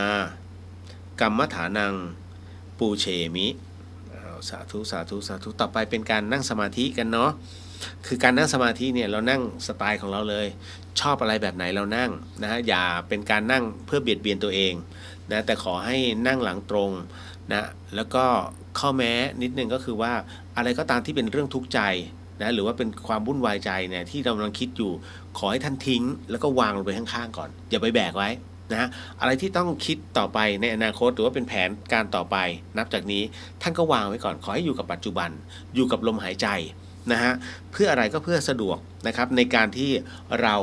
นะจะได้ทำสมาธินะปล่อยให้มันจิตว่างไปนะตามเหตุปัจจัยของมันเนาะเพราะฉะนั้นณตรงนี้ขออนุญาตแล้วกันนะเนื่องจากว่าเป็นรายการวิทยุผมไม่สามารถจะปล่อยให้ช่วงรายการนี้เดดแอร์ไปได้ก็เลยจะขอเป็นการบรรยายธรรมซึ่งบรรยายธรรมในค่ำคืนนี้เนี่ยก็จะเป็นในเรื่องของเปรตนะมาในเรื่องเปรตอีกแล้วแต่ทั้งหมดทั้งมวลนั้นมันเป็นเรื่องที่พ่อแม่ครูบาอาจารย์นั้นท่านได้เล่าเอาไว้ก็เลยเอามาขัดเกลาจิตใจในขณะที่เรานั่งสมาธิหากพร้อมแล้วในการนั่งสมาธิค่อยๆหลับตาและสูดหายใจลึกๆนะฮะจะท่องก็ได้ครับเข้าหายใจเข้าพูดหายใจออกโทปล่อยยาวๆให้สุดลมหายใจแล้วก็สูดลงใหม่ๆนะหายใจเข้าลึกๆพูดแล้วก็หายใจออกยาวโทนะฮะทำสัก 2-3 ครั้งนะแล้วจากนั้นก็ตัดคำบริกรรมออกให้เหลือเฉพาะลมหายใจนะมือจะวางไว้ตรงไหนก็ได้นะฮะแต่ขอให้รับรู้แค่สติตามลมหายใจให้ได้อย่าให้มันหลุดไปไหนนะฮะคือถ้ามันหลุดไปมีมอเตอร์ไซค์วิ่งมาอย่างเงี้ยนะแล้วจิตเราหลุดไปตามมันก็ไปของมันนะแต่มันก็จะกลับมาเพราะเขาเรียกว่าเรามาร์กอารมณ์ไว้เรียบร้อยแล้วนะฮะเราก็จะกลับมาพุทโธพุทโธแล้วก็นิ่งไปนะตามลมหายใจเนาะคลองลมหายใจให้ได้นะฮะในคืนวันที่ 27 พฤศจิกายน ปีพุทธศักราช 2533 ท่านบอกตอนหัวค่ำมีเปรตพระตนหนึ่งที่ตายไปตั้งแต่ปีพุทธศักราชที่ 10 หลังจากสร้างพระธาตุพนมได้ 2 ปี เปรตพระตนนี้มาขอส่วนบุญกับท่านพิจารณาบุพกรรมเปรตพระตนนี้หนักเกินกว่าท่านจะโปรดได้อดีตนั้นเปรตพระตนนี้เคยเบียดเบียนสมณสงฆ์องค์เนนและก็ผู้มีศีลธรรมให้ได้รับความเดือดร้อนกรรมนี้จึงบังคับให้ได้รับความทุกข์ต่างๆมากมาย เปรตพระตนนี้มีสายรัดประคตเอวมัดพันไว้ที่เอวสายรัดประคตเปรตตนนี้จะมีไฟลุกอยู่ตลอดเวลาเปรตพระตนนี้นี่เองเมื่อพ้นจากภูมิเปรตแล้วก็จะตกนรกอีกเปรตพระตนนี้จะเสวยทุกข์อยู่ในภูมิเปรตอีกนานสิ้นอายุพระศาสนาไปแล้วก็ยังไม่ได้พ้นจากภูมิเปรตเพราะเราไม่สามารถอุทิศบุญให้ได้เปรตตนนี้มันจะเดินร้องไห้ออกจากวัดถ้ำยาภูลังกาไปทางบ้านนาโพผู้บันทึกนึกขึ้นมาได้ว่าเมื่อตอนหัวค่ำได้ยินเสียงผู้ชายร้องไห้อยู่หน้าศาลาวัดถ้ำยาภูลังกาเสียงผู้ชายร้องไห้นี้ได้ยินอยู่นานจึงเดินออกมาดูพอออกมาดูแล้วก็ไม่เห็นว่ามีผู้ชายคนไหนมาร้องไห้อยู่ที่หน้าศาลาเห็นแต่ครูบาจำเนียนกับเด็กปิ้งนั่งฉันน้ำถามครูบาจำเนียนได้ยินเสียงคนร้องไห้ไหมท่านบอกว่าได้ยินเหมือนกันพาเนนบิ้งเดินดูรอบศาลาก็ไม่เห็นคนร้องไห้อยู่แถวนี้เรียนถามองค์หลวงปู่ชอบว่าเสียงร้องไห้ที่ได้ยินเมื่อตอนหัวค่ำนี้คือเสียงเปรตพระตนนี้ใช่ไหมหลวงปู่ชอบท่านจึงบอกว่าใช่เสียงมันนั่นแหละพอเราบอกว่าโปรดไม่ได้ให้ใช้กรรมของตนเองเอามันเลยร้องไห้แล้วก็เดินหนีจากเราไปหลวงปู่ชอบฐานสโมวัดป่าสัมมานุสรณ์บ้านโคกมนตำบลผาน้อยอำเภอบังสะพุงจังหวัดเลยปี 2444 ถึง 2538 ในการนี้เช่นกันสำหรับตัวผมเองนั้นได้ประสบการณ์ตรงล่าสุดนะครับเมื่อ3 วันที่แล้วก็ได้มีทางญาตินะฮะส่วนของพระวิไลเช่นกันนะให้ช่วยสงเคราะห์หน่อยว่ามีน้านะซึ่งเสียชีวิตอยู่ที่บ้านนะท่านก็ถามมาว่าณบัดนี้เนี่ยอยากรู้ว่าน้านั้นอยู่ที่บ้านหรือว่าอยู่ที่ไหนหรือว่าไปแล้วหมายถึงว่าไปที่ของท่านแล้วเหตุเพราะว่าทุกวันมีสุนัขนั้นมาหอนอยู่ตรงหน้าต่างทุกคืนจึงทำให้แม่บ้านนั้นเกิดความหวาดกลัวอย่างยิ่งตัวผมเองนะซึ่งก็รับอนุเคราะห์เฉพาะในเครือญาตินะก็เลยได้บอกไปว่าท่านยังอยู่ตัวน้านั้นยังอยู่แต่อยู่นั้นเหมือนกับว่าเขาไม่ได้มาทำอะไรที่บ้านนะแต่เขาขออยู่อันที่หนึ่งเนื่องจากความสบายใจอันที่สองเหมือนมีหน้าที่บางอย่างนะฮะอันที่สามนั่นหมายถึงว่ารอระยะเวลาซึ่งตัวญาติของผมเองเนี่ยนะก็ได้นิมนต์พระมาทำการในเรื่องของการทำบุญวันเกิดนะให้กับคุณน้าซึ่งยังมีชีวิตอยู่ที่บ้านนะก็จำนวน5 รูปพร้อมกับอุทิศบุญตรงนี้ให้แต่ปรากฏว่าวิญญาณของน้องชายของน้าคนนี้ที่เสียชีวิตไม่รับนะฮะก็เลยสอบถามไปว่าช่วงที่เขาเสียชีวิตนั้นน่ะได้นิมนต์พระมาสูดถอนไหมท่านก็บอกว่าสวดถอนนะฮะบอกจริงๆเนี่ยเขาใช้คำว่าสูดนะฮะสูตรก็คือสูตรคูณเนี่ยสูตรถอนมิใช่สวดถอนแต่การเรียกเนี่ยมันเพี้ยนไปนะจึงเพี้ยนว่าสวดถอนนะท่านก็บอกว่าก็มีนิมนต์พระมา3 รูปก็เลยบอกไปว่าจริงๆแล้วเนี่ยการสูตรถอนเนี่ยต้องใช้พระทั้งหมดด้วยกัน5 รูปนะฮะ5 รูปก็คือ4 มุมนั้น1 รูปแล้วก็อีกรูปหนึ่งเป็นองค์ประธานนะฮะในเรื่องของเขาเรียกส่งวิญญาณนะฮะแต่นี้เขานิมนต์ไปแค่3นะ ซึ่งสาระสำคัญนั้นก็คงไม่ใช่นะจุดนี้สาระสำคัญของจุดนี้นั่นหมายถึงว่าเหตุไฉนนะวิญญาณของน้าท่านนี้จึงไม่รับอานิสงส์ของการทำบุญบ้านนะฮะผมเองเนี่ยก็เลยบอกไปว่าถ้าเช่นนั้นหลังจากออกพรรษาไปแล้วขอให้ท่านผู้เป็นเจ้าบ้านได้ไปมีส่วนร่วมกับกฐินที่วัดใดวัดหนึ่งก็ได้เป็นกฐินร่วมเขาไปทำบุญกฐินเราขอไปทำบุญ100-200ว่ากันไปแล้วก็อุทิศบุญกฐินตรงนี้นี่เองนะให้กับวิญญาณของคุณน้าท่านนี้อันนี้คาดว่าน่าจะรับได้เพราะเป็นกฐินเป็นบุญใหญ่อันนี้ต้องบอกคุณผู้ฟังไว้ก่อนเนาะนะครับกฐินนั้นถือว่าเป็นบุญใหญ่ดังนั้นในเรื่องของสัพพวิญญาณเนี่ยส่วนใหญ่จะชอบบุญกฐินซึ่งตรงนี้ผมจดจำมาจากกรณีของพระเดชพระคุณพระอาจารย์หลวงพ่อทองอินแห่งวัดสันติธรรมนะที่เคยนำเอาอานิสงส์ผลบุญของกฐินเนี่ยมอบให้กับวิญญาณที่อยู่ที่วัดสันติธรรมนะฮะก็จึงก็ถึงได้ไปเกิดได้นะก็เป็นการแนะนำไปทั้งหมดทั้งมวลนั้นก็เป็นเรื่องราวสั้นๆที่พูดถึงในบทของกรรมฐานในค่ำคืนนี้นะตรงนี้ก็ขอให้ทุกท่านนั้นค่อยๆถอนกรรมฐานเนาะสูดหายใจลึกๆสูดหายใจเข้าแล้วก็ผ่อนลมหายใจออกยาวๆทำอย่างนี้สัก 2-3 รอบจากนั้นค่อยๆขยับเนื้อขยับตัวขยับแข้งขยับขานะฮะแล้วก็หลังจากนั้นก็ค่อยๆลืมตาค่อยๆลืมตานะครับเพราะว่าอย่าไปลืมตาพึบพับเนาะ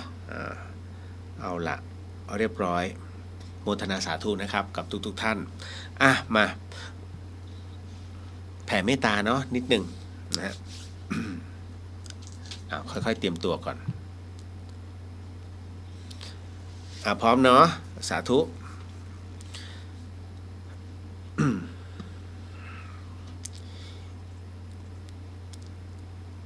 อิทังเมมาตาปิตุนังโหตุสุขิตาโหนตุมาตาปิตโรขอส่วนบุญนี้จงสำเร็จแก่มารดาบิดาของข้าพเจ้าอิทังเมยาตินังโหตุสุขิตาโหนตุยาตโยขอส่วนบุญนี้จงสำเร็จแก่ญาติทั้งหลายของข้าพเจ้า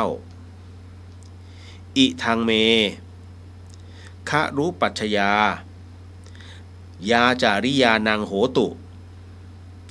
สุขิตาโหนตุคะรุปัชชยายาจาริยาขอส่วนบุญนี้จงสำเร็จแก่ครูอุปชาอาจารย์ของข้าพเจ้าอิทังสัพพะเทวตานังโหตุสุขิตาโหนตุสัพเพเทวาขอส่วนบุญนี้จงสำเร็จแก่เทวดาทั้งหลายอิทังสัพพะเปตานังโหตุสุขิตาโหนตุสัพเพเปตาขอส่วนบุญนี้จงสำเร็จแก่เปรตทั้งหลายอิทังสัพพะเวรีนังโหตุสุขิตาโหนตุสัพเพเวรีขอส่วนบุญนี้จงสำเร็จแก่เจ้ากรรมนายเวรทั้งหลายของข้าพเจ้าอิทังสัพพะสัตตานังโหตุสุขิตาโหนตุสัพเพสัตตาขอส่วนบุญนี้จงสำเร็จแก่สัตว์ทั้งหลายขอให้สัตว์ทั้งหลายมีความสุขทั่วหน้ากันเทินสาธุสาธุสาธุอนุโมทามิเดี๋ยวขออนุญาตรับพรเนาะ นะบางท่านจะได้พักผ่อนพรุ่งนี้วันศุกร์เนาะ สัพพพุทธานุภาเวนะสัพพธรรมานุภาเวนะสัพพสังขานุภาเวนะพุทธรัตนังธรรมรัตนังสังขรัตนังตินนังรัตนานังอนุภาเวนะจตุรสีติสหัสธรรมขันธานุภาเวนะปิตกัตยานุภาเวนะชินสาวกานุภาเวนะสัพเพเตโรคาสัพเพเตพยาสัพเพเตอันตรายาสัพเพเตอุปัฏฐวาสัพเพเตทุนนิมิตาสัพเพเตอมังคาราวินาสันตุอายุวัตโกธนวัตโกสิริวัตโกยศวัตโกพลวัตโกวรรณวัตโกสุขวัตโกโหตุสัพพดาทุกขโรคพยาเวราโสกาสัตตุจุปัฏฐวาในการตรายาปิวินาสันตุจเตชะสาชัยสิทธิทนังลาพังสูถีภคยาสุขังพลังสิริอายุจวันโนจะโพคังวุฒิจยสวาสัตวสาจะอายุจะชีวสิทธิพระวันตุเตสาธุสาธุสาธุโมทนาสาธุกับทุกท่านนะทุกบุญนะครับนะที่หลายๆท่านได้ร่วมแล้วผมก็ไปทำให้นะครับเพื่อก็เรียกว่าเป็นการประสบผลสำเร็จในเรื่องของการสร้างกุศลนะได้บุญนะครับเหมือนกับท่านไปเองเลยเพียงแต่ว่าท่านไม่ต้องลำบากถ้าผมตกเขาตาย อะไรแบบเนี้ยท่านก็ยังได้บุญอยู่นะเพราะฉะนั้นหลายท่านถามมากับผมเนี่ยว่าในส่วนของที่ได้ทำบุญกับวัดพระบาทน้ำพุนะครับแล้วท่านเป็นอย่างเงี้ยบุญได้ไหมหลายคนเครียดมากฮะเรื่องบุญเรื่องกุศลผมจะบอกว่าท่านอย่าไปเครียดทำสิ่งใดได้สิ่งนั้นท่านทำบุญนะฮะในขณะที่นะฮะท่านจอร์จเนี่ยนะครับยังเป็นพระยังเป็นสมณะอยู่แม้จะผิดศีลข้อนี้หรือสมมุติถ้าจอร์จมีภรรยาผิดศีลข้อกาเมก็ตามแต่ท่านให้รับรู้ว่าจิตของท่านทำเนี่ยด้วยความบริสุทธิ์และเต็มใจเพื่อที่จะช่วยเหลือความเมตตาในบารมีตรงนี้มันส่งผลจบแล้วฮะบุญได้เต็มไหมเต็มร้อยแม้นาบุญจะไม่เต็มก็ตามแต่ณส่วนนี้ท่านทำเพื่อที่จะให้ประโยชน์กับเพื่อนมนุษย์แม้คำหลอกมันเกิดขึ้นแต่ท่านได้บุญเต็มๆเพราะฉะนั้นสิ่งที่จอร์จกำลังรับเอาบุพกรรมที่โกหกหลอกลวงท่านไปอยู่และมันสาหัส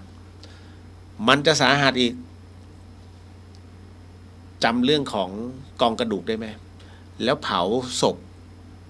เป็นเท่าฐานเนี่ยโดยที่อันที่หนึ่งไม่มีญาติรับรองอย่าลืมนะฮะร่างกายคนเราเนี่ยถือว่าเป็นทรัพย์สินเมื่อตายลงสมมุติเนี่ยง่ายๆเลยถ้าผมบวชแล้วผมตายตอนบวชเนี่ยอยู่ที่วัดฝายหินแล้วตายอยู่ที่วัดฝายหินถามว่าสังขารเนี่ยเป็นของวัดฝายหินหรือเป็นของครอบครัวเป็นของครอบครัวนะฮะต่อให้เป็นพระสังขารนี่ก็เป็นของครอบครัวยกเว้นว่าครอบครัวจะบอกว่าวัดเอาศพพี่เลียวไปทำอะไรก็ได้แล้วแต่เลย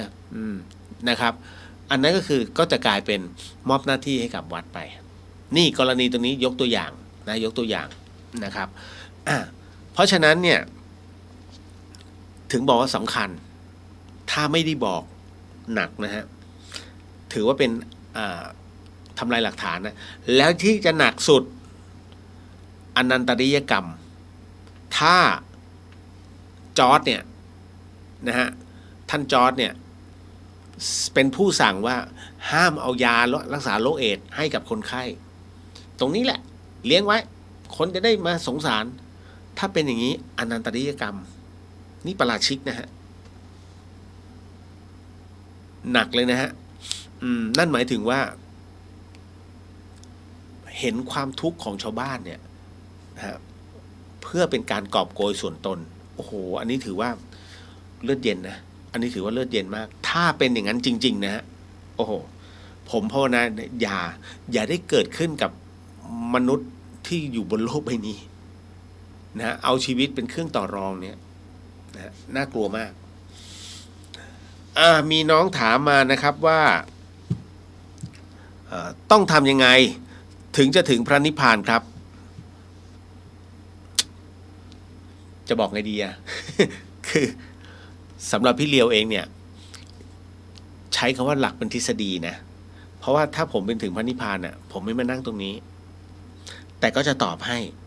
นิดนึงนะครับคือน้องต้องทำความเข้าใจก่อนว่านิพพานคืออะไรนะครับคือ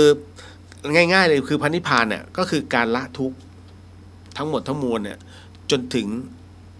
เขาเรียกว่าพิจารณาจนถึงขั้นปราศจากกิเลสหรือว่าอาสวะกิเลสทั้งหมดทั้งมวลแล้วนะความมันดับทั้งหมดทั้งมวลความโลภโกรธหลงไม่มีแล้วนั่นน่ะคือนิพพานนิพพานไม่ใช่เมืองไปถึงแดนพระนิพพานที่ผมถึงได้แบบนิวรณ์เลยในเรื่องของไปคือถามว่าไปเห็นจริงไหมเมืองแก้วที่เกิดขึ้นในมโนมยิทธิของวัดท่าสูงเห็นจริงนะแต่ผมมองว่าใช่หรอนะฮะมันใช่เหรอแค่นั้นเลยมันมีคำถามจนกระทั่งมารับรู้ความจริงว่าพระเดชพระคุณพระราชพรหมยานเนี่ยสอนในส่วนของมโนมยิทธิเนี่ยให้รับรู้แค่ตัวตนของเรามันคือกรรมฐานเลยนะแต่เป็นกรรมฐานอย่างดีมากนะฮะอันนี้ก็ไม่อันนี้ไม่ได้ก้าวล่วงนะไม่ได้ก้าวล่วงวัฏสูงท่านอาจจะพัฒนาไปจนถึงเห็นแดนพระนิพพานแต่นิพพานจริงๆอ่ะมันคือสภาวะจิตซึ่งปราศจากอาสวะไม่มีข้อกังขานะในกิเลสทั้งหมดทั้งมวลแล้วนั่นแหละฮะถ้าทำได้แบบนั้นถือว่าผ่านแล้วนะฮะคือนิพพานเนาะตราบใดที่เรายังทำงานอยู่วันนั้นผมเจอในคลิปที่มีอาจารย์เลยท่านหนึ่งบอกว่าโอ๊ยเราจะได้โสดาบันเราทำงานไปทำธุรกิจไปได้โสดาบันได้ด้วยเหรอฮะสำหรับผมเนี่ยสุ่มเสี่ยงมากนะการสอนแบบนี้ธุรกิจคืออะไรฮะผลประกอบการซึ่งมีกำไรขาดทุนนะฮะเล่ห์เหลี่ยมตรงนี้แหละถ้าค้าขายหรือว่าบริหารโดยมีเล่ห์เหลี่ยมนะในเรื่องของการล่อหลอกคู่ค้าโสดาบันก็ไม่ได้ฮะมันมีสภาวะของตัวกิเลสเนี่ยนะตรงเนี้ยที่มันคอยดักคู่ต่อสู้ถ้าจะบอกว่าเอาธุรกิจถ้าประกอบธุรกิจไปด้วยเพื่อที่มาได้โสดาบันไม่ใช่ท่านเข้าใจผิดแล้วฮะ นะถึงได้บอกคือบางทีคารวาสสอนเนี่ยมันก็ต้องนึกหลายๆตลบหน่อยนะฮะแต่ถ้าเป็นพระสอนก็ต้องดูอีกฮะคือมันทั้งหมดพูดจึงบอกว่าให้ใช้ปัญญาในเรื่องของการพิจารณานะครับแต่ถ้าสมมุติว่าเราต้องรักษาศีลนะศีล5เนี่ยด้วยชีวิตนะหรือว่าศีล8ด้วยโอเคอันนี้โอเคถูกต้องฮะเราต้องเป็นคนมีศีลแล้วก็อยู่ในธรรมนะพร้อมที่จะทำทุกสิ่งอันแม้กระทั่งงานการอย่างซื่อสัตย์แต่ถ้าเป็นธุรกิจถ้าไม่มีการล่อหลอกโอเคยอมรับได้แต่ถ้าเมื่อไหร่ก็ตามที่จะต้องโกหกเพื่อที่จะได้โครงการนั้นมาทำนะฮะด้วยความบริสุทธิ์ใจหรือว่าเป็นโครงการเกี่ยวกับงานพระศาสนาแต่ต้องสู้กับคู่แข่งแม้กระทั่งต้องโกหกอันนี้ไม่ได้มันมีตัวนี้เข้ามาไงนะฮะอันนี้เก็ตนะเดี๋ยวผมรีบไปตรงนี้ก่อนเพราะว่ามีน้องถามมาไว้อยู่ไหมเนี่ยน้องที่ถามนะครับทำอาชีพขายบริการมันจะผิดศีลไหมเพราะว่าทำเพื่อปากท้องซึ่งสิ่งที่น้องเขาถามนี่นะฮะมันเกิดจากตอนที่ผมอธิบายเรื่องศีลข้อกาเมนะข้อในศีลข้อกาเมสุนะครับศีลข้อ3ที่ผมบอกว่าศีลข้อ3เนี่ยถามว่าบางคนมีแฟน2คนมีแฟน3คนได้ไหมแล้วจะผิดศีลข้อกาเมไหมคือข้อกาเมมันมีข้อจำกัดอย่างนี้ว่าคำว่าผิดนะนั่นหมายถึงว่าต้องไม่พรากนะฮะต้องไม่พรากลูกเขาเมียใครนะครับมาด้วยความไม่เต็มใจกรณีสมมุติว่าท่านมีภรรยาอยู่แล้วสมมุตินะเราก็รวยเหลือเกินโอ้ยแหมเธอปฏิบัติหน้าที่ไม่ได้แล้วฉันขอมีคนได้ไหมซึ่งเธอก็ไม่ได้เสียรายได้นะฉันก็ให้เหมือนเดิมนะแต่ฉันขอเนี่ยอ๋อถ้าฉันยังมีเหมือนเดิมแล้วแต่เลยเธอตามใจถ้าเป็นการเขาเรียกว่าภรรยาเนี่ยนะเต็มใจที่จะมอบตรงนี้ให้ว่าไปมีเลยฉันไม่ว่าเป็นการเต็มใจของภรรยาท่านคุยกับอีกคนหนึ่งก่อนเธออยู่บ้านเดียวกันได้ใช่ไหมไม่ทะเลาะกันนะเป็นพี่น้องกันนะชาติปางก่อนเธอเป็นพี่น้องกันนะ คุ้นไหม อ่ะสมมุติเขาตกล่องป่องชิ้น อันนี้ถือว่าไม่ผิดศีลข้อกาเม เป็นการเต็มใจนะฮะแต่อภรรมจริยะไม่ได้เลยนะฮะแค่คุณจะสัมผัสภรรยาตัวเองก็ไม่ได้นะอันนั้นคือศีล 8ความละเอียดมันเกิดขึ้นตรงนี้แต่ศีลข้อกาเมนั้นถ้ามีการเขาเรียกว่าถวายกันอย่างเต็มใจเนี่ยมีปัญหานั่นแหละมันเกิดจากตัวนี้แล้วน้องเขาสงสัยว่าแล้วการขายบริการน่ะเต็มใจนะฮะมันผิดศีลไหมนะครับก็เลยต้องบอกไงว่าถ้าภรรยาเขารู้เนี่ยเฮ้ยเธอเดี๋ยวฉันขอไปซื้อบริการหน่อยนะถ้าภรรยาไม่อนุญาตถือว่าผิดศีลข้อกาเมก็ไม่เต็มใจแต่ถ้าแอบไปแอบลักแอบกินอันนี้แน่นอนอยู่แล้วฮะมันผิดอยู่แล้วและที่สำคัญก็คือว่าในเรื่องของจริยธรรมมันผิดอยู่แล้วแต่ต้องบอกเลยฮะทั้งหมดทั้งมวลเนี่ยมันคือธรรมชาติของมนุษย์ซึ่งเราต้องจำกัดสภาวะของมันด้วยพระพุทธเจ้าเนี่ยจะบอกว่าพระพุทธเจ้าท่านจำกัดด้วยข้อศีลเพราะท่านรู้สภาวะอารมณ์ของคนนะฮะกามตัณหาเนี่ยนะฮะณตัวเนี้ยมันยิ่งใหญ่เหลือเกินดังนั้นถ้าคนไร้ซึ่งสภาวะณตรงเนี้ยในการขาดความยั้งคิดมันก็จะทำให้อะไรหลายอย่างเนี่ยวุ่นวายจึงมีข้อจำกัดตรงนี้เกิดขึ้นเนาะศีลจึงไม่ใช่ข้อห้ามนะครับเดี๋ยวบางคนบอกเฮ้ยฉันต้องมีศีลไม่ใช่ข้อห้ามพระพุทธเจ้าบอกอยู่แล้วศีลเนี่ยถ้าเราปฏิบัติตามได้ชีวิตเราจะเป็นสุขแต่ไม่ได้ห้ามไอ้นั่นห้ามไอ้นี่ห้ามแล้วแต่เราคือมนุษย์ผู้มีปัญญาแค่ตรงนั้นนั่นเองนะแต่ท่านจึงบอกให้บัญญัติข้อศีลเอาไว้แค่นี้พอแล้วนะถ้าท่านทำได้ชีวิตท่านก็จะเป็นสุขนะแล้วมรรคผลนิพพานก็จะเกิดเพราะมัน cover อยู่ตรงนี้อยู่แล้วไงนั่นแหละแค่นั้นเลยนะฮะเพราะฉะนั้นคำตอบมันออกมาแล้วนะว่าตรงนี้ในเรื่องของอาชีพขายบริการนั้นผิดไม่ผิดมันขึ้นอยู่กับปัจจัยแวดล้อมของคนนั้นเขาด้วยต่อมาคะ น่าตอบถ้ายังเรียกเนี่ยน่าตอบถ้าเรียกลุงเนี่ยจะข้ามข้อนี้ไป คุณคะปาฏิหาริย์มีจริงไหมคะคือหมอบอกว่าน้องหมาที่หนูรักมันกำลังตายด้วยโรคโลหิตจางแล้วก็แก่ด้วยหนูไม่อยากให้มันตายหนูห้ามความตายไม่ได้ค่ะนะฮะก็ต้องบอกว่าถามว่าปาฏิหาริย์มีจริงไหมปาฏิหาริย์นั้นน่ะมีจริงแต่มันมีเฉพาะคนเขาเรียกว่าเมื่อไม่ถึงที่ตายต่อให้อะไรมาทำอะไรก็ไม่ตายแต่ถ้าคนเราถึงที่ตายไม้จิ้มฟันแทงเหงือกยังเสือกตายนะฮะผมเนี่ยของแท้ผมไม่เคยเล่าเรื่องนี้ให้ใครฟังนะฮะไม้จิ้มฟันแทงเหงือกเกือบตายมันเป็นเรื่องจริงซึ่งจุยเข้ามาไหมตอนนั้นน้องที่เป็นแฟนคลับผมจุยเขาอยู่ที่โรงตึกศรีพัฒน์ลงมาสวนดอกปรากฏว่าผมเนี่ยขับรถมาจากคันคลองแล้วผมก็กินบ๊วยเค็มเนี่ยนะฮะไม่ใช่ด็อกเตอร์สลัมนะกินบ๊วยเค็มแล้วเป็นซูเปอร์แมนไม่ใช่ผมก็กินบ๊วยผมเป็นคนที่ชอบกินบ๊วยนะฮะ แล้วพอสักพักหนึ่งพอบ๊วยมันหมดเนื้อบ๊วยหมดมันก็จะเหลือแค่เม็ดแล้วก็อมไปเรื่อยๆอมดูดขับรถแล้วก็ติดไฟแดงผมก็บ้วนเอาเม็ดบ๊วยออกแล้วสักพักหนึ่งมาสำลัก นะฮะ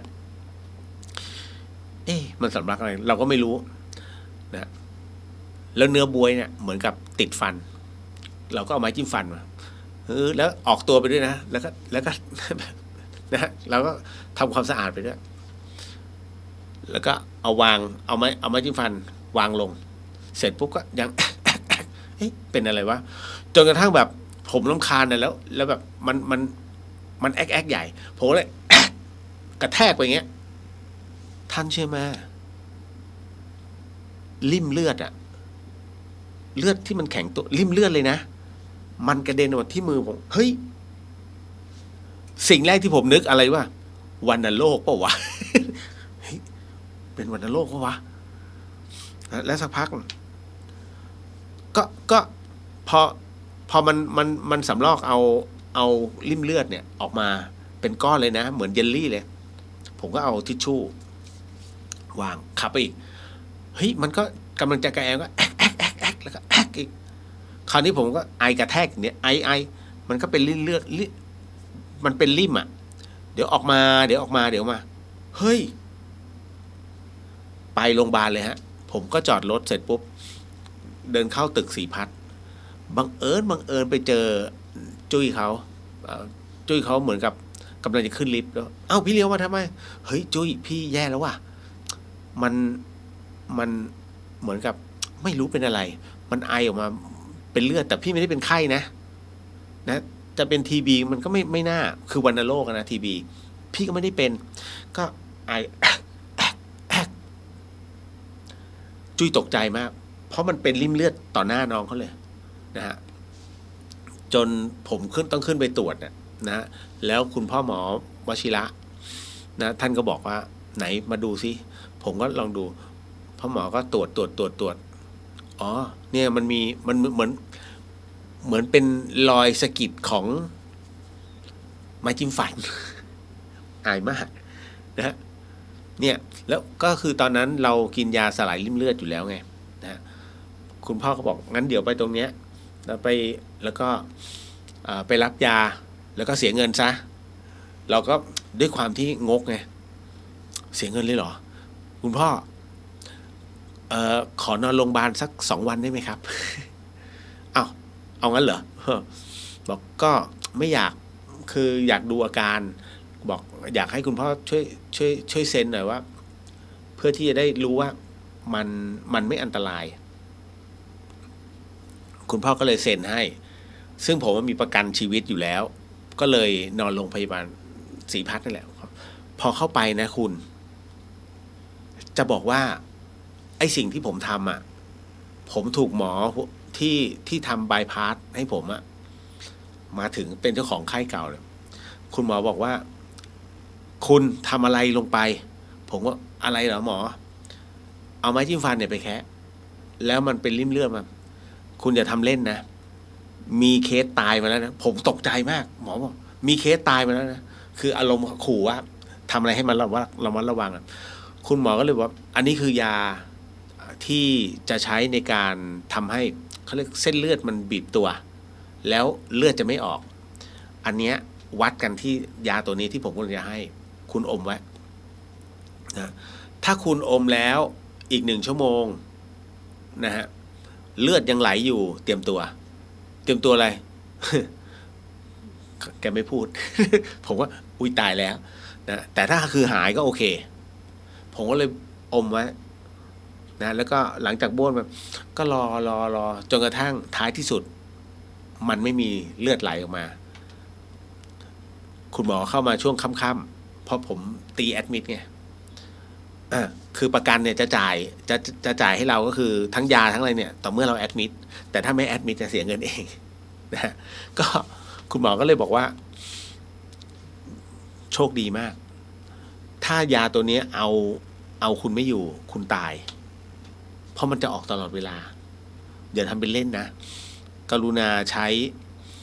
ไม้จิ้มฟันอย่างระมัดระวังตั้งแต่นั้นผมจึงเปลี่ยนเป็นใช้ไหมขัดฟันไม่ใช้ไม้แบบแทงแล้วนะฮะก็จึงเป็นที่มาที่ไปนะเรื่องของเรื่องเห็นไหมไม้จิ้มฟันแทงเหงือกเกือบจะตาย ของแท้คนเนี้ยผมยังมีเรื่องราวที่คุณคาดไม่ถึงเยอะหลวงพี่ภัตกรจะรู้ทุกขั้นตอนนะฮะเพราะฉะนั้นคำว่าปาฏิหาริย์มันมีน้องแต่มันเป็นเฉพาะบุคคลนะแล้วก็อย่างกรณีของสุนัขเนี่ยน้องต้องเข้าใจก่อนนะว่าสุนัขเขามีอายุขัยของมัน1 ปีก็เท่ากับ7 ขวบ2 ปีก็เท่ากับ14 ขวบอายุของสุนัขนะฮะเพราะฉะนั้นมันจะอายุคูณ7ดังนั้นสุนัขเนี่ยมีอายุถ้ามันอยู่จนถึง20 ปีได้ถือว่าสุนัขตัวนี้สุดยอดมาก เต็มที่10 ปีนะถือว่ามันเก่งแล้วมันก็เท่ากับ70แล้วอะถ้า15 ปีนะฮะก็คูณไปนะครับดังนั้นในเมื่อมันอายุมากแล้วน้องต้องเข้าใจวัฏจักรของมันไม่มีใครอยู่ค้ำฟ้าวันหนึ่งก็จะเป็นคิวของเรานะฮะก็ตัวของคุณอาเองก็สูญเสียไอ้บากไปนะฮะผมจึงไม่รับเลี้ยงหมานะครับก็คือไอ้บากเองเนี่ยก็เป็นหมาที่หลวงพี่ภาสกรเนี่ยเอามาเลี้ยงแล้วก็ไม่ยอมเลี้ยงเหมือนทั่วไปหลวงพี่ภาสกรอุ้ยลูกหมาน่ารักมากน่ารักมากเสร็จปุ๊บมึงเอาไปที อาจารย์ภาสกรผมก็ต้องรับเลี้ยงไอ้บากมันนะฮะแต่มันเหมือนมันแปลกนะฮะไอ้บากเนี่ยผมเลี้ยงที่เรียกว่าบากเพราะว่าหัวมันเป็นหนอนในเด็กๆแล้วมันมาสลบหน้ากุฏิพระอาจารย์ภาสกรท่านจึงเมตตาเอามันไปเรียกว่าให้หมอรักษาหมอก็หยิบเอาหนอนออกนะหมาหัวเน่าของแท้ผมมาเลี้ยงดูมันมาตลอดผมก็มั่นใจว่าไอ้บากเนี่ยมันเป็นหมาของหลวงพี่ภาสกร 100% เพราะอะไรรู้ไหมฮะบากเป็นโรคไตแล้วมันตายวันที่2 กุมภาพันธ์ ปี 2564 ผมจำแม่นเพราะชุดของมันยังอยู่กับผมบินการรักษาครั้งสุดท้ายเนี่ย12,000เนี่ยก็ยังอยู่กับผมบินในบากเนี่ยหลังจากนั้นเนี่ยผมโทรบอกหลวงพี่ภาสกรตูพี่ไอ้บากตายแล้วนะท่านก็บอกก็เดี๋ยวข้าทำสังฆทานให้มันนะเพราะท่านอยู่กรุงเทพไงท่านอยู่ทรัพย์ประทานพร แล้วจากนั้นมาถึง14 มีนาเป็นคิวของหลวงพี่ท่านมรณภาพด้วยสโตรกนี่แหละผมก็นั่งพิจารณาโอ้โหไอ้บากมึงนี่นะฮะมึงเป็นบริวารท่านโดยแท้นะ เหมือนกับว่าพอท่านคือท่านน่ะมรณภาพทีหลังเพียงแต่ว่าไอ้เนี่ยมรณภาพไอ้เนี่ยตายก่อนนะฮะมันก็เลยเหมือนกับว่าคอยมารอรับท่านน่ะอารมณ์นะสำหรับผมนะนะครับมันคือถัดกันเดือนเดียวเองนะครับหลวงพี่ท่านแต่หลวงพี่ภาสกรท่านเนี่ยก็ต้องบอกว่าท่านบำเพ็ญต่อความที่ท่านเป็นพระที่เรียกว่าเมตตาสูงมากเล่าสู่กันฟังแล้วกันเนาะนะฮะในหนึ่งห่วงของมิติท่านยังคงทำหน้าที่ของท่านอยู่นะฮะไม่เคยปล่อยปละละเลยนะครับในส่วนตรงนี้นะ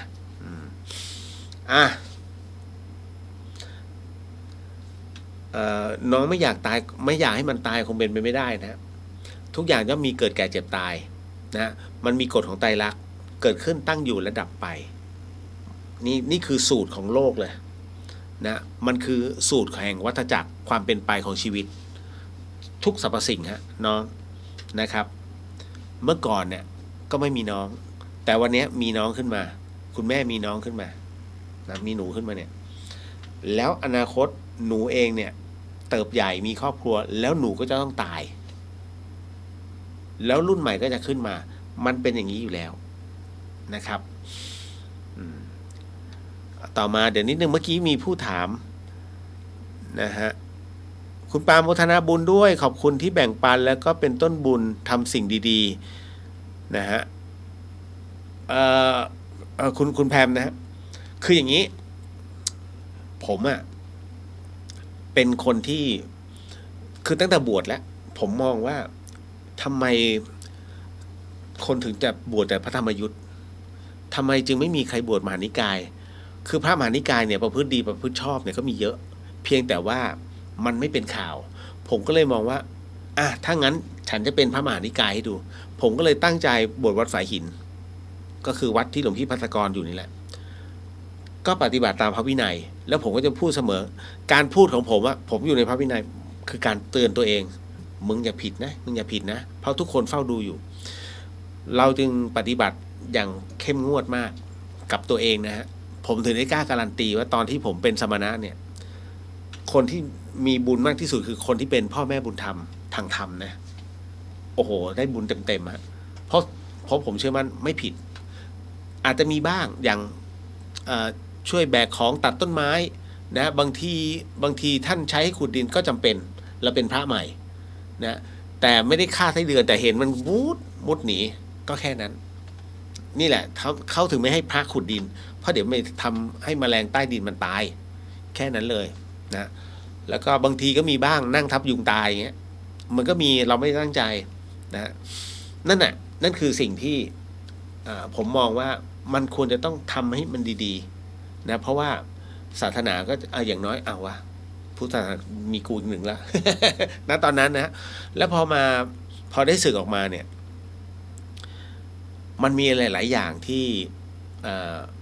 สหธรรมิกแล้วก็พระภิกษุแต่ละที่เราเห็นในถิ่นกันดารเนี่ยซึ่งเราอยากไปช่วยมากแต่พอเป็นพระมันขับรถไม่ได้ไงแต่พอเป็นคารวะไปเลยกูไปเลยช่วยทุกที่ดังนั้นก็เลยทำให้ตัวเองเนี่ยปฏิญาณว่าผมจะช่วยนะตรงนี้ในงานพระพุทธศาสนาเท่าที่ผมช่วยได้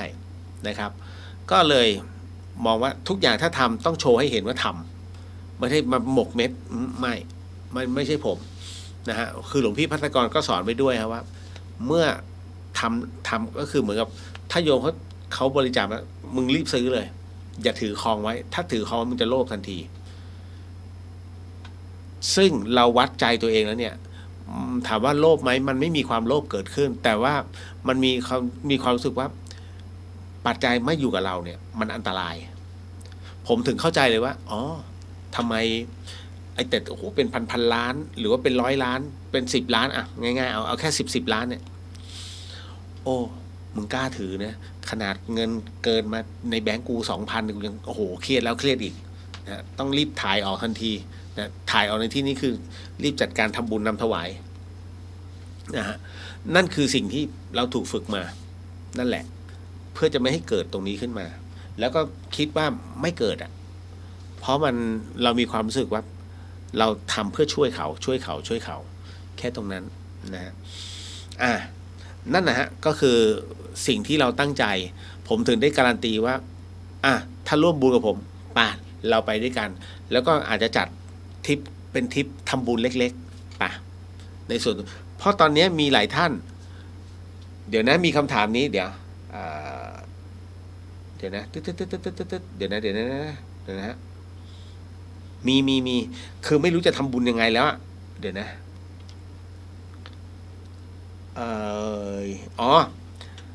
คือบอกว่าพี่เจอเรื่องวัดพระบาทน้ำพุแล้วเนี่ยหมดใจทำบุญเลยยังดีที่มีของคุณเลียวมาฮิวใจบ้างโอ้ตอนนี้ไม่รู้จะไปวัดไหนแล้วเนี่ยอย่างเงี้ยคือผมเข้าใจนะฮะไอเราไปทำเนี่ยเราไปทำของแท้ออกโรงทานก็ออกแท้ๆซื้อวัตถุดิบก็ซื้อมันมหาศาลคือคนเวลามากินโรงทานเขาอยากกินของดีๆก็ต้องจัดให้แต่คราวนี้กลายเป็นว่าท่านเสียความรู้สึกในการทำบุญกับวัดผมถึงได้บอกว่าให้ท่านดูจิตดูใจการทำบุญนั้นน่ะพระพุทธเจ้าท่านให้เราฝึกในการสละออกพระบางรูปมีความโลภท่านติดไว้ในใจรูปนี้ไม่ยิ่งพระที่ยืนนิ่งๆริมตลาดอย่าผมพูดเลยอย่าโอ้ท่านดูเข้มขังอย่าพระวินัยไม่ให้ยืนห้ามยืนนานเกินไปห้ามนั่งนานเกินไปยกเว้นพระอาพาธ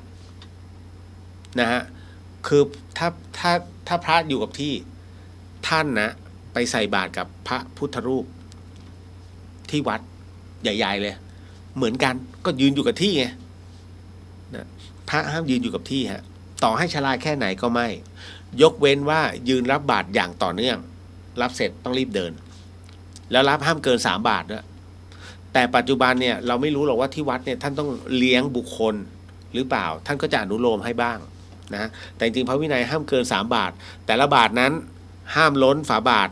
แล้วเมื่อรับเสร็จกลับวัดก่อนถ่ายของในบาทแล้วถึงมาใหม่อันนี้ของแท้พระวินัยแต่ให้3 ครั้ง3 บาทนะครับแต่ด้วยสภาวะปัจจุบันเทกับลูกศิษย์แต่บางวัดเขาไม่มีลูกศิษย์นะฮะ ท่านจึงใส่ย่ามตุงเลยเนี่ยส่วนเรื่องน้ำในเรื่องของการใส่บาตรผมเตือนอยู่เรื่อยๆนะหลายๆคนบอกว่าไม่ผิดมันไม่ผิดฮะแต่ไม่ควรนะฮะเพราะด้วยสมัยก่อนเนี่ยบาตรมีไว้ให้แค่ใส่ข้าวไม่ได้ใส่กลับด้วยนะฮะเพราะท่านให้แยกตัวกลับเนี่ยเอาไว้แบบมัดในถุงแล้วใส่ย่ามนะหรือขนมใส่ย่ามบาตรให้ใส่เฉพาะข้าวสุกเท่านั้นเองแค่นั้นข้าวดิบก็ไม่ได้นะฮะแต่ปัจจุบันมันไปตามกาลเวลามันพลิกนะน้ำดื่มนะครับก็ห้ามใส่ไว้ในบาตรดังนั้นท่านจึงถวายกันผมอยากให้ท่านมาเห็นที่ตลาดต้นพยอมเนี่ยเนนฝายหิน11 ขวบถือนะผมพูดแล้วไงว่าเฮ้ยจะถวายน้ำเนี่ยให้มันดูดีๆมาที่วัดเลยแล้วก็ถวายนะฮะ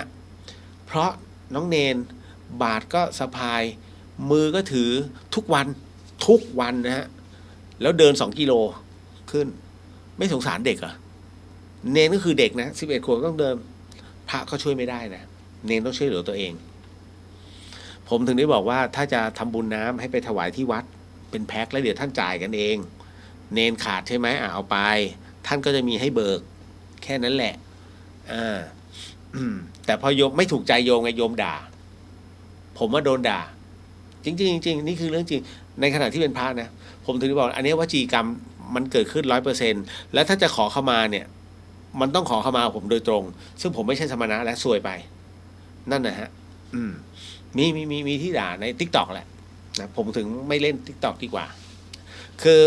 เราก็ไม่อยากอ่านเพราะว่ามันเป็นพลังลบแต่แค่มองผ่านเราก็รู้แล้วเราแค่ไม่เอามาใส่ใจจบแค่ตรงนั้นพี่สุวรรณยาสวัสดีค่ะสวัสดีครับพี่อันนี้คุณขวัญตาบอกว่าสวดถอนคือพิธีกรรมอะไรสวดถอนหมายถึงว่าคนที่เขาตายในบ้าน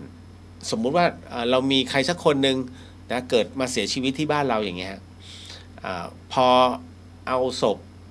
ออกไปตั้งนะที่วัดเป็นที่เรียบร้อยแล้วเนี่ยเขาก็จะมีความเชื่อว่าตายตรงไหนวิญญาณจะอยู่ตรงนั้นนะเพราะฉะนั้นการสูดถอนหมายถึงว่าอัญเชิญวิญญาณนะไปตามที่กำหนดเอาไว้หรือกรณีที่มีคนถูกรถชนริมถนนตายริมถนนเลยพวกนี้นะฮะร่างไปแล้วแต่เขาก็ต้องนิมนต์พระมาสวดถอนก่อนตรงนี้ที่เขาตายเนี่ยนะเพื่ออัญเชิญวิญญาณนั้นไม่ให้อยู่ตรงนี้นะตามกลับไปนะแค่นั้นเองไปทำพิธีต่อนะเขาพิธีสวดถอนนะครับแล้วคนที่บวชแล้วครองผ้าเหลืองแต่ใช้ชื่อคนที่ตายไปแล้วถือว่าเป็นพระสงฆ์หรือถือว่าเป็นโมฆะตั้งแต่ตอนต้นเลยฮะคือการจะบวชเป็นพระสงฆ์เนี่ยทั้งหมดทั้งมวลนะฮะต้องตามเหตุปัจจัยทั้งทะเบียนบ้านนะครับทั้งบัตรประชาชนรวมไปถึงทั้งใจด้วยมันมีไหมฮะการใช้ชื่อคนอื่นแล้วโอ๊ยกูสบายใจเหลือเกินที่เราใช้ชื่อคนอื่นไม่มีฮะอารมณ์นี้เหมือนกับเดี๋ยวนะมีผู้เดี๋ยวมีความคิดเห็นมากมายที่มองว่าหมอบางคนทิ้งคนไข้ให้ตายอารมณ์เดียวกันเลยนะฮะพี่เดียมองเรื่องนี้ยังไงคะกรณีเนี้ยที่ผมบอกว่าหมอทิ้งคนไข้ให้ตายผมเชื่อมั่นนะสำหรับตัวผมเองนะผมเชื่อมั่นว่าคุณหมอนะไม่มีเจตนาจะทิ้งคนไข้ให้ตายฮะ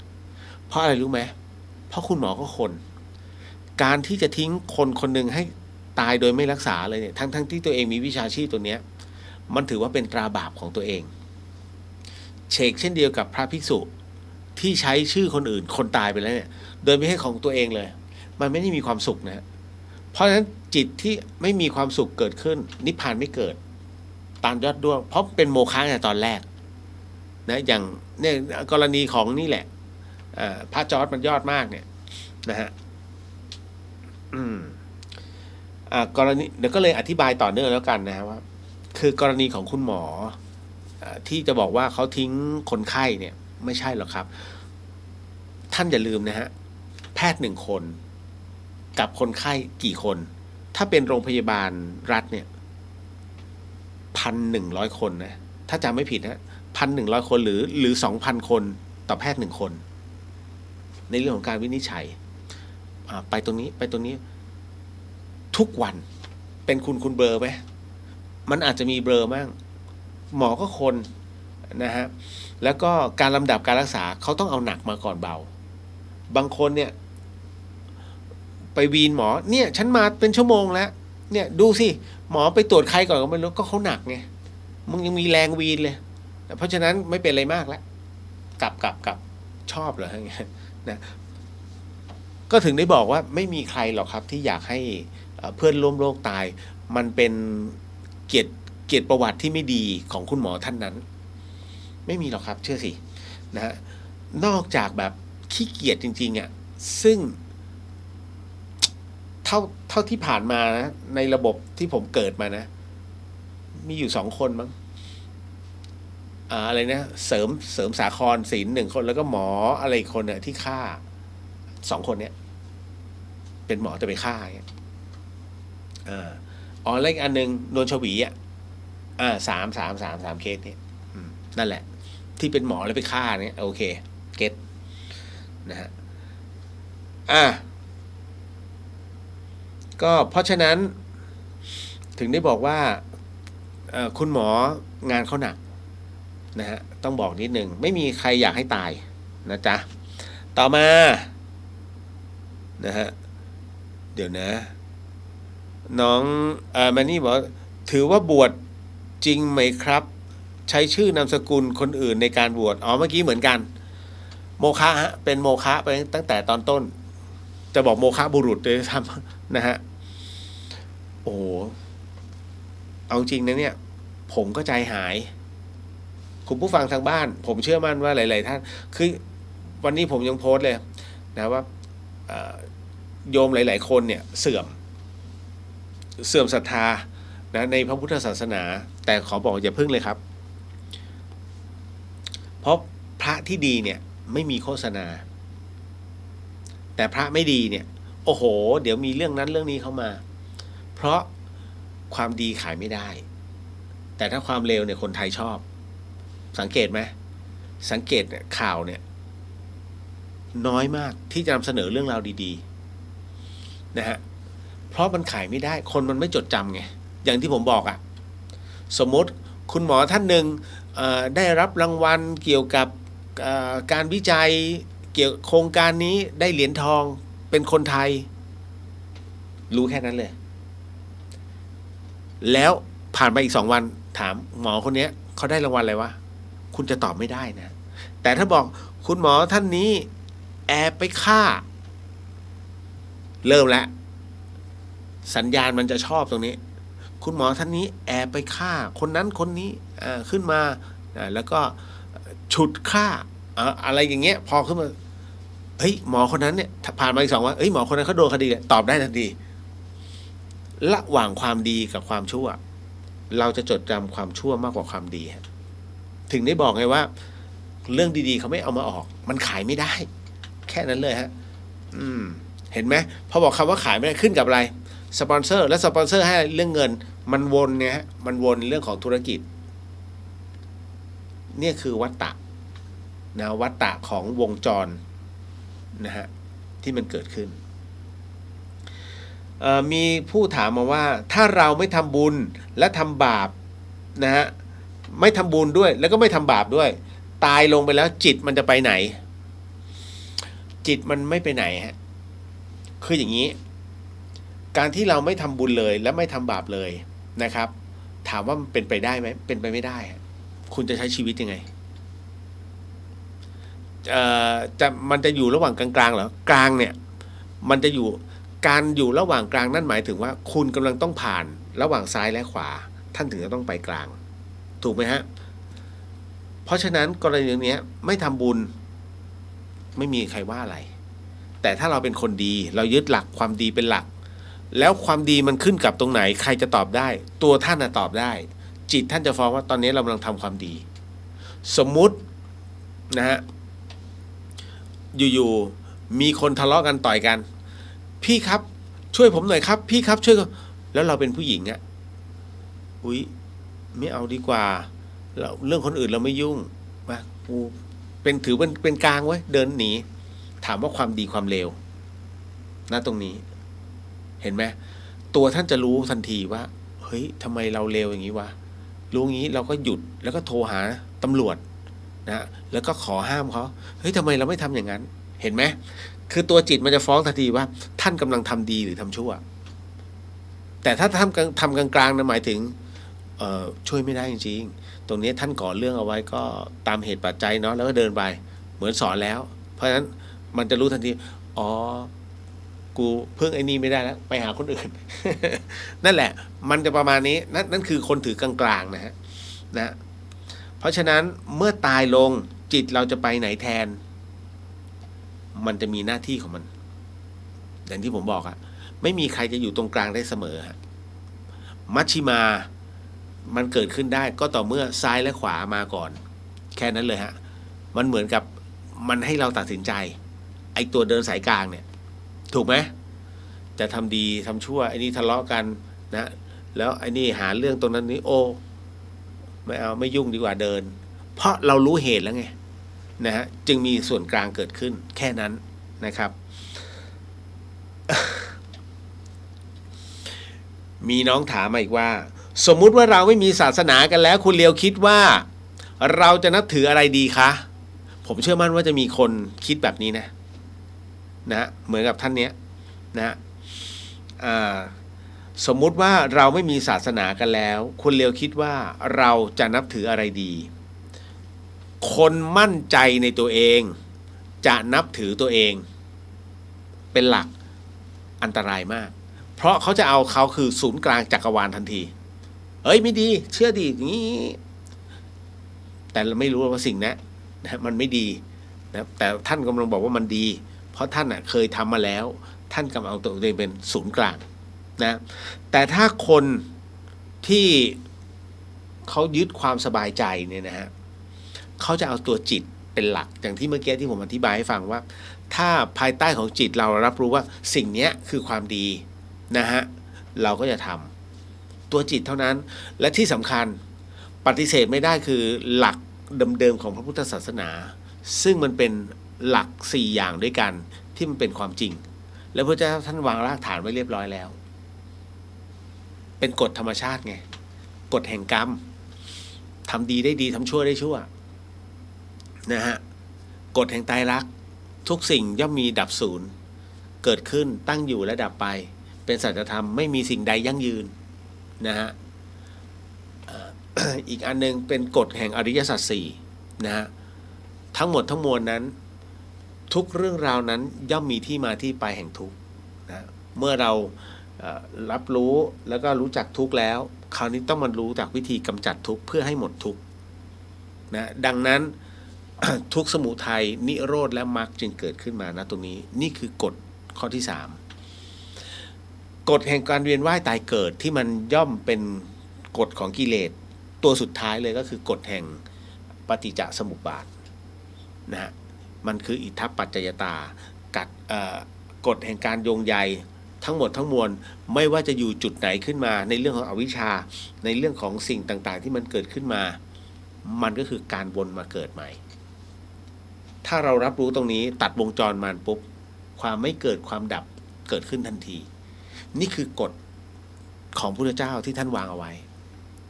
แค่เรารู้แค่นั้นก็จบแล้วนะครับก็นี่แหละทั้งหมดทั้งมวลเห็นไหมศาสนาพุทธมันเป็นแบบนั้นจริงๆนะฮะมีผู้ถามบทแผ่เมตตาที่เป็นทำนองเพลงนะ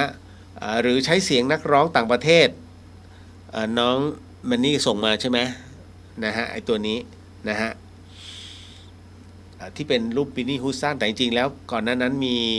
รู้สึกพี่ศิวรัตน์ส่งเหมือนเป็นบทคล้ายๆแรปแรปอะไรนะอะไรนะ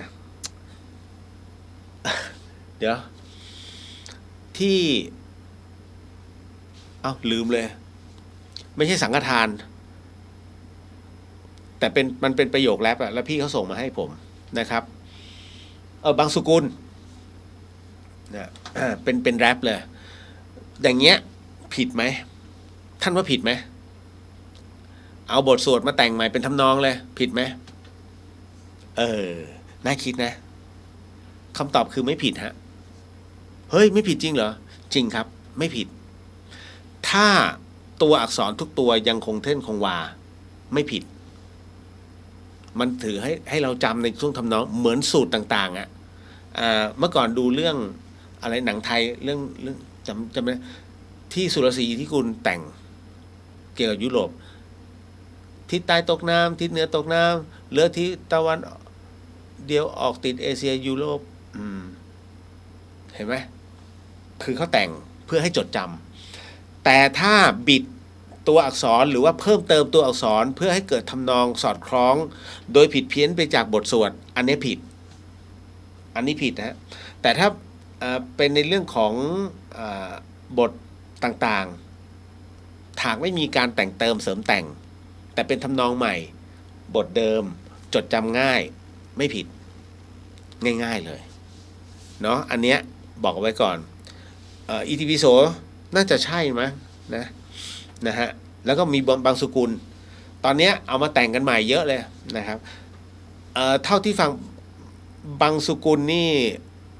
ไม่ใช่มาติกาเป็นบทมาติกานั่นแหละก็ถือว่าโอเคเอาหมดเวลาแล้ว เฉยเลยเอาไว้ก่อนทั้งหมดทั้งมวลเนาะนะครับตอนนี้ก็ได้เวลาพอสมควรแล้วสิ่งหนึ่งสิ่งใดที่ผิดพลาดพลั้งไปก็ต้องขออโหสิกรรมมาณที่นี้ไม่ได้ตั้งใจหรือมีเจตนาสิทธิกิจจังสิทธิกัมมังสิทธิลาโภนิรันตราสิทธิเตโชชโยนิจังสัพพะสิทธิพระวันตุเตก็ขอให้กิจที่กำลังทำกรรมที่กำลังสร้างขอให้กิจและกรรมที่กำลังสร้างนั้นจงเป็นเหตุเป็นพลัวะปัจจัยให้ท่านได้ถึงพระนิพพานในชาติปัจจุบันโดยเร็วพลันเทินสาธุสาธุสาธุตีหนึ่งแล้วฮะไว้เจอกันใหม่บ๊ายบาย นะฮะโอ้โหกำลังมันเลยครับผมสาธุครับ